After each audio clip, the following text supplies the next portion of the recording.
ਜਿਹੜਾ ਐਗਰੀਕਲਚਰ ਹੈ ਉਹ ਬੇਸਿਕਲੀ ਸਟੇਟ ਸਬਜੈਕਟ ਹੈ। ਸੈਂਟਰ ਦਾ ਇਹਦੇ ਤੇ ਕਰਨ ਦਾ ਅਧਿਕਾਰ ਹੀ ਨਹੀਂ। ਜਿਹੜੀ ਆਮ ਇਹਦੇ 'ਚ ਲੋਕਾਂ ਵੱਲੋਂ ਇੱਕ ਕਿਹਾ ਜਾਂਦਾ ਹੈ ਕਿ ਇਹ ਅੰਬਾਨੀ ਜਾਂ ਅਦਾਨੀ ਉਹਨਾਂ ਦੇ ਸਹੀ ਤਰੀਕੇ ਨਾਲ ਕਹੇ ਤੇ ਉਵੇਂ ਹੀ ਬਣਾਇਆ ਗਿਆ ਹੈ ਜੀ। ਉਹਦੇ ਲਈ ਇੱਕ ਬੜਾ ਵੱਡਾ ਸਬੂਤ ਮਿਲਦਾ ਹੈ। ਇਸ ਸਾਰੇ ਅੰਦੋਲਨ ਦੇ ਵਿੱਚ ਇੱਕ ਕਿਸੇ ਨੇ ਬਹੁਤ ਨਿਕੰਮੀ ਭੂਮਿਕਾ ਨਿਭਾਈ ਤੇ ਮਨੋਹਰ ਲਾਲ ਖੱਟਰ ਨੇ। ਸੁਰਜੀਤ ਕੁਮਾਰ ਜਿਆਣੀ ਨੇ ਜਦੋਂ ਉਹ ਮੀਟਿੰਗ ਕਰਕੇ ਆਏ ਨੇ ਦਿੱਲੀ ਤੇ ਪਤਾ ਨਹੀਂ ਉਹਨਾਂ ਨੂੰ ਚਾਹ ਦੇ ਵਿੱਚ ਇਹੋ ਜਿਹੀ ਚੀਜ਼ ਪਾ ਦਿੱਤੀ, ਉਹਨਾਂ ਨੇ ਘੋਟ ਕੇ ਪਿਆ ਦਿੱਤੀ ਹੈ ਕਿ ਉਹਨਾਂ ਨੇ ਇਸ ਤਰ੍ਹਾਂ ਉਹਨਾਂ ਨੇ ਆ ਕੇ ਰੰਗ ਬਦਲਿਆ ਪੱਟਾਂ ਤੇ ਹੱਥ ਮਾਰ ਕੇ ਕਹਿੰਦੇ ਨੇ ਕਿ ਨਹੀਂ ਕਰਨੇ ਅਸੀਂ ਤਬਦੀਲ ਕਾਨੂੰਨ ਦੇ, ਜੋ ਮਰਜ਼ੀ ਕਰ ਲਓ ਤੁਸੀਂ। ਪਤਾ ਨਹੀਂ ਇੰਨਾ ਭੈੜਾ ਰਵੱਈਆ ਜਿਹੜਾ ਕਿਵੇਂ ਅਖਤਿਆਰ ਕਰ ਲਿਆ।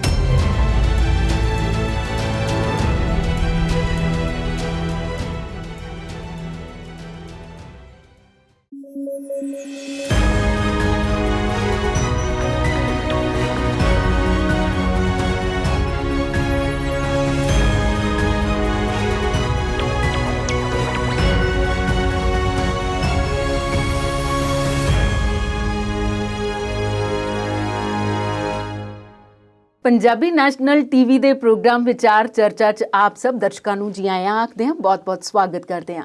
ਤੇ ਵਿਚਾਰਾਂ ਤੇ ਚਰਚਾ ਕਰਨ ਲਈ ਮਾਹਿਰ ਮਹਿਮਾਨ ਅੱਜ ਸਾਡੇ ਨਾਲ ਸਟੂਡੀਓ 'ਚ ਮੌਜੂਦ ਨੇ ਐਡਵੋਕੇਟ ਮਹਿੰਦਰ ਸਿੰਘ ਗਰੇਵਾਲ ਤੇ ਕੁਲਦੀਪ ਸਿੰਘ ਹੀਰ ਜੀ। ਆਓ ਇਹਨਾਂ ਦਾ ਸਵਾਗਤ ਕਰਦੇ ਹਾਂ। ਪਹਿਲਾਂ ਤੁਹਾਡਾ ਬਹੁਤ-ਬਹੁਤ ਸਵਾਗਤ ਸਰ। ਸਭ ਤੋਂ ਪਹਿਲਾਂ ਗਰੇਵਾਲ ਸਰ ਤੁਹਾਡੇ ਵੱਲ ਆਵਾਂਗੇ ਕਿ ਸੁਪਰੀਮ ਕੋਰਟ ਦਾ ਕਿਸਾਨੀ ਅੰਦੋਲਨ ਵਿੱਚ ਦਖਲ, ਇਸ ਨੂੰ ਕਿੱਦਾਂ ਵੇਖਦੇ ਹੋ ਤੁਸੀਂ? ਜਿਹੜਾ ਕੱਲ ਜਿਹੜੇ ਸੁਪਰੀਮ ਕੋਰਟ ਨੇ ਗੱਲਾਂ ਕੀਤੀਆਂ ਨੇ ਕਿਸਾਨੀ ਅੰਦੋਲਨ ਬਾਰੇ, ਹਾਲਾਂਕਿ ਉਹਨੂੰ ਹਜੇ ਆਪਾਂ ਕੁਝ ਆਰਡਰ ਤਾਂ ਨਹੀਂ ਗਿਣ ਸਕਦੇ ਕਿਉਂਕਿ ਆਰਡਰ ਤਾਂ ਅੱਜ ਆਉਣਾ ਹੈ ਜੀ। ਪਰ ਉਹ ਕਹਿੰਦੇ ਆ ਵੀ ਜਿਹੜੀਆਂ ਪਹਿਲਾਂ ਗੱਲਾਂ ਹੁੰਦੀਆਂ ਨੇ, ਜਿਹੜੀਆਂ ਟਿੱਪਣੀਆਂ ਹੁੰਦੀਆਂ ਨੇ, ਆਮ ਤੌਰ ਤੇ ਜਿਹੜਾ ਆਰਡਰ ਹੈਗਾ ਉਹ ਉਸੇ ਲਾਈਨ ਤੇ ਹੀ ਆਉਣਾ ਚਾਹੀਦਾ ਹੈ। ਜੇ ਅਸੀਂ ਉਹਨੂੰ ਦੇਖਦੇ ਹਾਂ ਤਾਂ ਕਾਫੀ ਅਹਿਮ ਗੱਲਾਂ ਹੋਈਆਂ ਨੇ। ਇੱਕ ਤਾਂ ਉਹਨਾਂ ਨੇ ਬੜੀ ਵਧੀਆ ਜਿਹੜੀ ਗੱਲ ਕੀਤੀ ਹੈ ਕਿ ਸਰਕਾਰ ਨੂੰ ਉਹਨਾਂ ਨੇ ਕਾਫੀ ਝੰਬਿਆ ਇਸ ਗੱਲ 'ਚ ਕਿ ਉਹਨਾਂ ਨੇ ਬਿਲਕੁਲ ਲਾਪਰਵਾਹੀ ਕੀਤੀ ਆ ਹੁਣ ਤੱਕ, ਜਿਹੜਾ ਇਸ ਨੂੰ ਨਜਿੱਠਣ ਦੇ ਵਿੱਚ ਉਹ ਕਾਮਯਾਬ ਨਹੀਂ ਹੋ ਸਕੇ। ਉਹਦੇ 'ਚ ਉਹਨਾਂ ਨੇ ਖਾਸ ਕਰਕੇ ਪੁਆਇੰਟ ਆਊਟ ਕੀਤਾ ਹੈ ਕਿ ਇੱਕ ਤਾਂ ਵਾਇਲੈਂਸ ਹੋਣ ਦਾ ਖਤਰਾ ਹੈ। ਇੰਨੇ ਲੰਬੇ ਸਮੇਂ ਤੋਂ ਇੱਕ ਐਜੀਟੇਸ਼ਨ ਚੱਲ ਰਹੀ ਹੈ, ਹਜੇ ਤੱਕ ਉਹ ਬਿਲਕੁਲ ਪੀਸਫੁਲ ਹੈ, ਪਰ ਜਦੋਂ ਐਜੀਟੇਸ਼ਨ ਲੰਬੀ ਹੋ ਜਾਂਦੀ ਹੈ ਉਹਦੇ 'ਚ ਆਮ ਤੌਰ 'ਤੇ ਆਸ ਹੁੰਦੀ ਹੈ ਕਿ ਇਹਦੇ 'ਚ ਕੋਈ ਨਾ ਕੋਈ ਵਾਇਲੈਂਸ ਹੋਊਗੀ। ਇਸ ਚੀਜ਼ ਨੂੰ ਦੇਖਦਿਆਂ ਹੋਇਆਂ ਇੱਕ ਤਾਂ ਉਹਨਾਂ ਨੇ ਖਾਦਸ਼ਾ ਜ਼ਾਹਿਰ ਕੀਤਾ ਹੈ, ਇਸ ਚੀਜ਼ ਤੋਂ ਬਚਣਾ ਚਾਹੀਦਾ।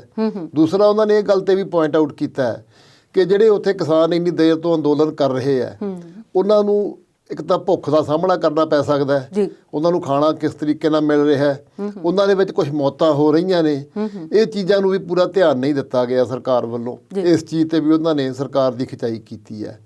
ਦੂਸਰਾ ਉਹਨਾਂ ਨੇ ਇਹ ਵੀ ਕਿਹਾ ਕਿ ਇਹਦੇ ਵਿੱਚ ਜਿਹੜਾ ਸਰਕਾਰ ਦਾ ਇੱਕ ਰਵੱਈਆ ਹੈ ਉਹ ਟਾਲ ਮਟੋਲ ਵਾਲਾ ਹੈ। ਉਹਨਾਂ ਨੇ ਇਹਨੂੰ ਸੀਰੀਅਸਲੀ ਨਹੀਂ ਲਿਆ, ਜਦੋਂ ਕਿ ਪਹਿਲਾਂ ਵੀ ਇਹਨਾਂ ਨੂੰ ਕਿਹਾ ਗਿਆ ਸੀਗਾ 17 ਦਸੰਬਰ ਨੂੰ ਵੀ ਕੋਰਟ ਵੱਲੋਂ ਡਾਇਰੈਕਟ ਕੀਤਾ ਗਿਆ ਸੀ ਇੱਕ ਕਿਸਮ ਦਾ ਕਿ ਤੁਸੀਂ ਇਹਨੂੰ ਹੋਲਡ ਔਨ ਕਰੋ, ਜੇ ਹਜੇ ਤੁਸੀਂ ਇਹਨੂੰ ਨਹੀਂ ਖਤਮ ਕਰ ਸਕਦੇ ਕਮ ਸੇ ਕਮ ਹੋਲਡ ਕਰੋ। ਪਰ ਉਸ ਵਕਤ ਵੀ ਸਰਕਾਰ ਨੇ ਇਹਦੇ ਤੇ ਕੋਈ ਸੀਰੀਅਸਲੀ ਨਹੀਂ ਲਿਆ। ਮਤਲਬ ਸਿੰਪਲ ਜਿਹਾ ਉਹਨਾਂ ਨੇ ਕਹਿ ਦਿੱਤਾ ਕਿ ਹਜੇ ਸਾਡੀ ਗੱਲਬਾਤ ਚੱਲ ਰਹੀ ਹੈ, ਹਜੇ ਗੱਲਬਾਤ ਚੱਲ ਰਹੀ ਹੈ। ਪਰ ਇੰਨਾ ਚਿਰ ਗੱਲਬਾਤ ਚੱਲਣ ਤੱਕ ਵੀ ਤੋਂ ਬਾਅਦ ਵੀ ਹੁਣ ਵੀ ਉਹਨਾਂ ਨੇ ਕੁਝ ਨਹੀਂ ਕਿਹਾ। ਹੁਣ ਇੱਕ ਤਾਂ ਇੰਡੀਕੇਸ਼ਨ ਜਿਹੜਾ ਕਲੀਅਰ ਆ ਰਿਹਾ ਹੈ ਉਹ ਇਹ ਹੈਗਾ ਵੀ ਸ਼ਾਇਦ ਉਹ ਡਾਇਰੈਕਟਿਵ ਦੇਣਗੇ ਕਿ ਸਰਕਾਰ ਇਸ ਚੀਜ਼ ਨੂੰ ਹੋਲਡ ਕਰ ਦੇਵੇ, ਜੇ ਉਹ ਖਤਮ ਨਹੀਂ ਕਰ ਸਕਦੀ ਤਾਂ ਇਹ ਮਿਨੀਮਮ ਇਹਦੇ 'ਚ ਹੋਏਗਾ। ਪਰ ਕਿਸਾਨ ਇਸ ਗੱਲ ਨੂੰ ਸਮਝਣ ਨੂੰ ਜਾਂ ਮੰਨਣ ਨੂੰ ਤਿਆਰ ਨਹੀਂ ਹੈਗੇ, ਕਿਉਂਕਿ ਉਹਨਾਂ ਦਾ ਕਹਿਣਾ ਹੈ ਵੀ ਜਿਹੜਾ ਇਹ ਹੋਲਡ ਹੈ ਇਹ ਇੱਕ ਟੈਂਪਰੇਰੀ ਫੇਜ਼ ਹੈ, ਇਹਦੇ ਨਾਲ ਗੱਲ ਖਤਮ ਨਹੀਂ ਹੋ ਜਾਂਦੀ। ਇਸ ਲਈ ਹੋਲਡ ਕਰਨਾ ਜਿਹੜਾ ਹੈਗਾ ਇਹ ਇਕੱਲਾ ਪੋਸੀਬਲ ਫਾਇਦੇਮੰਦ ਨਹੀਂ ਹੈ। ਅਸਲ 'ਚ ਇਹ ਜਿਹੜੇ ਕਾਨੂੰਨ ਨੇ ਇਹ ਰੱਦ ਹੋਣੇ ਚਾਹੀਦੇ ਆ। ਪਰ ਦੂਜੇ ਪਾਸੇ ਅਸੀਂ ਜੇ ਦੇਖੀਏ, ਜਿਵੇਂ ਇੰਡੀਆ ਦੇ ਜਿੰਨੇ ਵੀ ਇੰਸਟੀਟਿਊਸ਼ਨਸ ਨੇ, ਚਾਹੇ ਉਹ ਜੁਡੀਸ਼ਰੀ ਹੈ, ਚਾਹੇ ਐਗਜ਼ੀਕਿਊਟਿਵ ਹੈ, ਚਾਹੇ ਪ੍ਰੈਸ ਹੈ, ਉਹਨਾਂ 'ਚ ਪੂਰਾ ਦਮ ਹੀ ਨਹੀਂ ਰਿਹਾ। ਜਿਹੜੀ ਸਾਡੀ ਲੈਜਿਸਲੇਟਿਵ ਹੈ, ਸਰਕਾਰ ਹੈ, ਉਹ ਇੰਨੀ ਜ਼ਿਆਦਾ ਹਾਵੀ ਹੋ ਚੁੱਕੀ ਹੈ ਕਿ ਸਾਰੇ ਜਿਹੜੇ ਹੈਗੇ ਦਬ ਕੇ ਚੱਲ ਰਹੇ ਆ। ਉਸੇ ਤਰ੍ਹਾਂ ਜਿਹੜੀ ਸੁਪਰੀਮ ਕੋਰਟ ਹੈ ਇਹਨੇ ਵੀ ਦਮ ਨਹੀਂ ਦਿਖਾਇਆ। ਉਹਨਾਂ ਨੇ ਕਿਸਮ ਦੇ ਡਰਦਿਆਂ ਨੇ ਜਿਵੇਂ ਕਹਿੰਦੇ ਹੁੰਦੇ ਆ ਇਹ ਗੱਲ ਕਹੀ ਹੈ ਕਿ ਅਸੀਂ ਇਹਨੂੰ ਅਨਕੌਂਸਟੀਟਿਊਸ਼ਨਲ ਤਾਂ ਨਹੀਂ ਡਿਕਲੇਅਰ ਕਰ ਰਹੇ। ਇਹਦਾ ਮਤਲਬ ਲੱਗਦਾ ਉਹਨਾਂ ਨੂੰ ਹੈ ਵੀ ਅਸੀਂ ਅਨਕੌਂਸਟੀਟਿਊਸ਼ਨਲ ਡਿਕਲੇਅਰ ਕਰ ਸਕਦੇ ਹਾਂ, ਪਰ ਸਰਕਾਰ ਕੋਲੇ ਹਾਜ਼ਰੀ ਲਵਾ ਰਹੇ ਆ ਵੀ ਅਸੀਂ ਅਨਕੌਂਸਟੀਟਿਊਸ਼ਨਲ ਨਹੀਂ ਡਿਕਲੇਅਰ ਕਰ ਰਹੇ। ਇੱਥੇ ਗਰੇਵਾਲ ਜੀ ਮੈਂ ਰੋਕਣਾ ਚਾਹਾਂਗੀ, ਕੱਲ ਜਿਹੜੇ CJI ਹੈ ਉਹਨਾਂ ਨੇ ਤਲਖ ਲਹਿਜ਼ੇ 'ਚ ਬਿਲਕੁਲ ਕਿਹਾ ਅਟਾਰਨੀ ਜਨਰਲ ਨੂੰ ਕਿ ਹਮੇ ਲੈਕਚਰ ਮਤ ਦੀਜੀਏ, ਤੇ ਇਹ ਇੱਕ ਵੱਡੇ ਅਹੁਦੇ ਵਾਲੇ ਨੂੰ ਇੱਕ ਵੱਡੇ ਅਹੁਦੇ ਤੱਕ ਕਹਿਣਾ, ਮਤਲਬ ਇੱਥੇ ਨਹੀਂ ਲੱਗਦਾ ਕਿ ਉਹ ਸਰਕਾਰ ਤੋਂ ਡਰਦੇ ਨਜ਼ਰ ਆਉਂਦੇ ਨੇ? ਨਹੀਂ, ਇਹ ਦੇਖੋ ਦੋ ਚੀਜ਼ਾਂ ਗੱਲਾਂ ਹੁੰਦੀਆਂ ਨੇ ਜੀ। ਇੱਕ ਤਾਂ ਹੁੰਦਾ ਹੈ ਵੀ ਜਦੋਂ ਤੁਸੀਂ ਕੋਈ ਬਹੁਤ ਸਖਤ ਫੈਸਲਾ ਲੈਣਾ ਹੋਵੇ ਉਦੋਂ ਕਹਿੰਦੇ ਆ ਵੀ ਚਾਹੇ ਉਹ ਸੁਪਰੀਮ ਕੋਰਟ ਹੈ ਜੀ, ਚਾਹੇ ਉਹ ਕੋਈ ਐਗਜ਼ੀਕਿਊਟਿਵ ਹੈ, ਉਹ ਵੱਡੇ ਅਫਸਰਾਂ ਦਾ ਇੱਕ ਲਹਿਜ਼ਾ ਹੁੰਦਾ ਹੈ ਜੀ, ਕਿ ਜਦੋਂ ਕੋਈ ਸਖਤ ਫੈਸਲਾ ਲੈਣਾ ਹੈ ਤਾਂ ਆਵਾਜ਼ ਉਹ ਆਪਣੀ ਨਰਮ ਰੱਖਣ ਲੱਗ ਜਾਂਦੇ ਆ। ਜੀ, ਜਦੋਂ ਉਹਨਾਂ ਨੂੰ ਲੱਗਦਾ ਹੋਵੇ ਕਿ ਅਸੀਂ ਓਡਾ ਵੱਡਾ ਫੈਸਲਾ ਨਹੀਂ ਲੈਣ ਜਾ ਰਹੇ ਜੀ, ਤਾਂ ਉਹ ਆਪਣਾ ਪ੍ਰਭਾਵ ਦਿਖਾਉਣ ਦੇ ਲਈ ਕਈ ਵਾਰੀ ਜਿਹੜੀ ਆਪਣੀ ਆਵਾਜ਼ ਹੈ ਉਹਨੂੰ ਉੱਚੀ ਕਰ ਦਿੰਦੇ ਆ। ਇਹਨੂੰ ਉਸ ਤਰੀਕੇ ਨਾਲ ਵੀ ਦੇਖਿਆ ਜਾ ਰਿਹਾ ਕਿਹਾ ਪਰ ਜੋ ਅਸਰ ਹੈ ਉਹ ਨਹੀਂ ਦਿਸ ਰਿਹਾ। ਅਸਰ ਜਿਸ ਤੱਕ ਕੇਸ ਜਿਹੜਾ ਰੱਦ ਕਰਨ ਦੀ ਗੱਲ ਹੈ, ਅਨਕਨਸਟੀਟਿਊਸ਼ਨਲ ਡਿਕਲੇਅਰ ਕਰਨ ਦੀ ਗੱਲ ਹੈ, ਉਹ ਬੜਾ ਵਧੀਆ ਤਰੀਕੇ ਨਾਲ ਕਹਿ ਰਹੇ ਆ ਵੀ ਅਸੀਂ ਅਨਕਨਸਟੀਟਿਊਸ਼ਨਲ ਡਿਕਲੇਅਰ ਤਾਂ ਨਹੀਂ ਕਰ ਰਹੇ, ਸਿਰਫ ਅਸੀਂ ਹੋਲਡ ਕਰਨ ਲਈ ਕਹਿ ਰਹੇ ਹਾਂ। ਹੋਲਡ ਕਰਨਾ ਬੜਾ ਇੱਕ ਟੈਂਪਰੇਰੀ ਚੀਜ਼ ਹੈ, ਸਾਲ ਲਈ ਹੋਲਡ ਕਰ ਲਿਆ, 6 ਮਹੀਨੇ ਲਈ ਕਰ ਲਿਆ, 2 ਸਾਲ ਲਈ ਕਰ ਲਿਆ, ਪਰ ਉਹ ਚੀਜ਼ ਤਾਂ ਤਲਵਾਰ ਤਾਂ ਉੱਥੇ ਹੀ ਲਟਕਦੀ ਰਹਿਣੀ ਹੈ, ਕਿਸੇ ਵਕਤ ਵੀ ਉਹਨੂੰ ਇੰਪਲੀਮੈਂਟ ਕੀਤਾ ਜਾ ਸਕਦਾ ਹੈ। ਇਹ ਕੋਈ ਐਡੀ ਵਧੀਆ ਗੱਲ ਨਹੀਂ ਹੈਗੀ।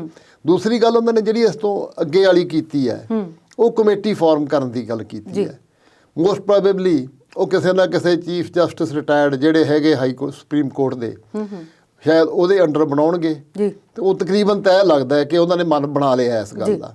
ਉਹਦੇ 'ਚ ਐਗਰੀਕਲਚਰ ਮਾਹਰ ਹੋਣਗੇ ਕੁਛ ਤੇ ਕੁਛ ਹੋਰ ਜਿਹੜੇ ਵੀ ਕਿਸਮ ਦੇ ਜਿਹੜੇ ਕਿਸਾਨਾਂ ਦੇ ਰਿਪਰੈਜ਼ੈਂਟੇਟਿਵ ਵੀ ਹੋ ਸਕਦੇ ਆ। ਪਰ ਕਿਸਾਨਾਂ ਨੇ ਇਸ ਚੀਜ਼ ਨੂੰ ਵੀ ਬੜਾ ਕਲੀਅਰਲੀ ਕਿਹਾ ਕਿ ਅਸੀਂ ਉਸ ਕਮੇਟੀ ਕੋਲੇ ਆਪਣਾ ਜਿਹੜਾ ਓਪੀਨੀਅਨ ਹੈ ਉਹ ਨਹੀਂ ਰੱਖਾਂਗੇ, ਕਿਉਂਕਿ ਹੈ ਵੀ ਠੀਕ ਜੇ ਇੱਕ ਐਕਸਪਰਟਸ ਦੀ ਕਮੇਟੀ ਬਣਾਉਣੀ ਹੈ ਤਾਂ ਉਹ ਐਕਸਪਰਟਸ ਨੂੰ ਕਿਸੇ ਦਾ ਓਪੀਨੀਅਨ ਲੈਣ ਦੀ ਲੋੜ ਕੀ ਹੈ? ਉਹ ਕਿਸਾਨਾਂ ਦੀ ਕਿਉਂ ਪੁੱਛਦੇ ਆ? ਜੇ ਉਹਨਾਂ ਨੂੰ ਪੁੱਛਣਾ ਹੈ ਤਾਂ ਉਹਦਾ ਮਕਸਦ ਸਿਰਫ ਉਹਨਾਂ ਨੂੰ ਇੱਕ ਪਾਰਟੀ ਬਣਾਉਣਾ ਹੈ ਤਾਂ ਕਿ ਕੱਲ੍ਹ ਨੂੰ ਕਿਹਾ ਜਾ ਕੇ ਤੁਹਾਡੀ ਅਸੀਂ ਓਪੀਨੀਅਨ ਲੈ ਕੇ ਬਣਾਇਆ। ਅਸਲ 'ਚ ਇਹੀ ਚਾਹੀਦਾ ਵੀ ਜੇ ਕਮੇਟੀ ਬਣਾਉਣੀ ਹੈ ਉਹ ਔਨ ਮੈਰਿਟਸ ਇਹਨਾਂ ਲਾਜ਼ ਨੂੰ ਸਟੱਡੀ ਕਰੇ। ਜੇ ਉਹ ਗਲਤ ਦਿੰਦੇ ਆ, ਜੇ ਕਿ ਹੈ ਹੀ ਗਲਤ, ਤਾਂ ਉਹਨਾਂ ਨੂੰ ਸਪਸ਼ਟ ਜਿਹੜਾ ਹੈਗਾ ਉਹ ਗਵਰਨਮੈਂਟ ਨੂੰ ਰਿਕਮੈਂਡ ਕਰੇ ਜਾਂ ਸੁਪਰੀਮ ਕੋਰਟ ਨੂੰ ਰਿਕਮੈਂਡ ਕਰੇ ਕਿ ਇਹਨਾਂ ਨੂੰ ਰੱਦ ਕਰ ਦੇਣਾ ਚਾਹੀਦਾ। ਤੇ ਇਹਦੇ 'ਚ ਕੱਲੀਆਂ ਇੱਕ ਤਾਂ ਜਿਹੜੀਆਂ ਕਿਸਾਨਾਂ ਵੱਲੋਂ ਕਹਿ ਰਿਹਾ ਜਾ ਰਿਹਾ ਹੈ ਕਿ ਇਹ ਜਿਹੜੇ ਕਾਨੂੰਨ ਨੇ ਕਿਸਾਨ ਵਿਰੋਧੀ ਨੇ, ਉਹ ਤਾਂ ਹੈ ਹੀ। ਦੂਸਰਾ ਜਿਹੜਾ ਅਸੀਂ ਫੈਡਰਲ ਸਿਸਟਮ ਦੇ ਅਗੇਂਸਟ ਅਸੀਂ ਕਹਿੰਦੇ ਆ ਕਿ ਜਿਹੜਾ ਐਗਰੀਕਲਚਰ ਹੈ ਉਹ ਬੇਸਿਕਲੀ ਸਟੇਟ ਸਬਜੈਕਟ ਹੈ, ਸੈਂਟਰ ਦਾ ਇਹਦੇ ਤੇ ਕਰਨ ਦਾ ਅਧਿਕਾਰ ਹੀ ਨਹੀਂਗਾ। ਉਹ ਉਸ ਤੋਂ ਬਿਨਾਂ ਵੀ ਅਸੀਂ ਦੇਖੀਏ ਜਿਹੜੇ ਆਮ ਇਹਦੇ 'ਚ ਲੋਕਾਂ ਵੱਲੋਂ ਇੱਕ ਕਿਹਾ ਜਾਂਦਾ ਹੈ ਕਿ ਇਹ ਅੰਬਾਨੀ ਜਾਂ ਅਡਾਨੀ ਜਾਂ ਉਹਨਾਂ ਵਰਗੇ ਹੋਰ ਜਿਹੜੇ ਕਾਰਪੋਰੇਟ ਘਰਾਣੇ ਹੈ ਉਹਨਾਂ ਦੇ ਸਹੀ ਤਰੀਕੇ ਨਾਲ ਕਹੇ ਤੇ ਉਵੇਂ ਹੀ ਬਣਾਇਆ ਗਿਆ ਹੈ। ਉਹਦੇ ਲਈ ਇੱਕ ਬੜਾ ਵੱਡਾ ਸਬੂਤ ਮਿਲਦਾ ਹੈ ਜਿਹੜਾ ਆਮ ਕਾਨੂੰਨਾਂ ਦੇ ਵਿੱਚ ਜਾਂ ਹੋਰ ਐਕਟਸ ਦੇ ਵਿੱਚ ਉਹ ਚੀਜ਼ ਦੇਖਣ ਨੂੰ ਨਹੀਂ ਆਉਂਦੀ। ਜਿਹੜਾ ਪਹਿਲਾ ਐਕਟ ਹੈਗਾ ਐਗਰੀਕਲਚਰ ਪ੍ਰੋਡਿਊਸ ਦੇ ਉੱਤੇ ਜਿਹੜਾ ਟ੍ਰੇਡ ਐਂਡ ਕਮਰਸ ਵਾਲਾ ਹੈ, ਉਹਦੇ 'ਚ ਸੈਕਸ਼ਨ 13 ਹੈ ਤੇ ਜਿਹੜਾ ਐਗਰੀਮੈਂਟਸ ਆਫ ਸੇਲ ਤੇ ਫਾਰਮ ਪ੍ਰੈਕਟਿਸਿਸ ਦਾ ਹੈ ਉਹਦੇ 'ਚ ਸੈਕਸ਼ਨ 17 ਹੈ।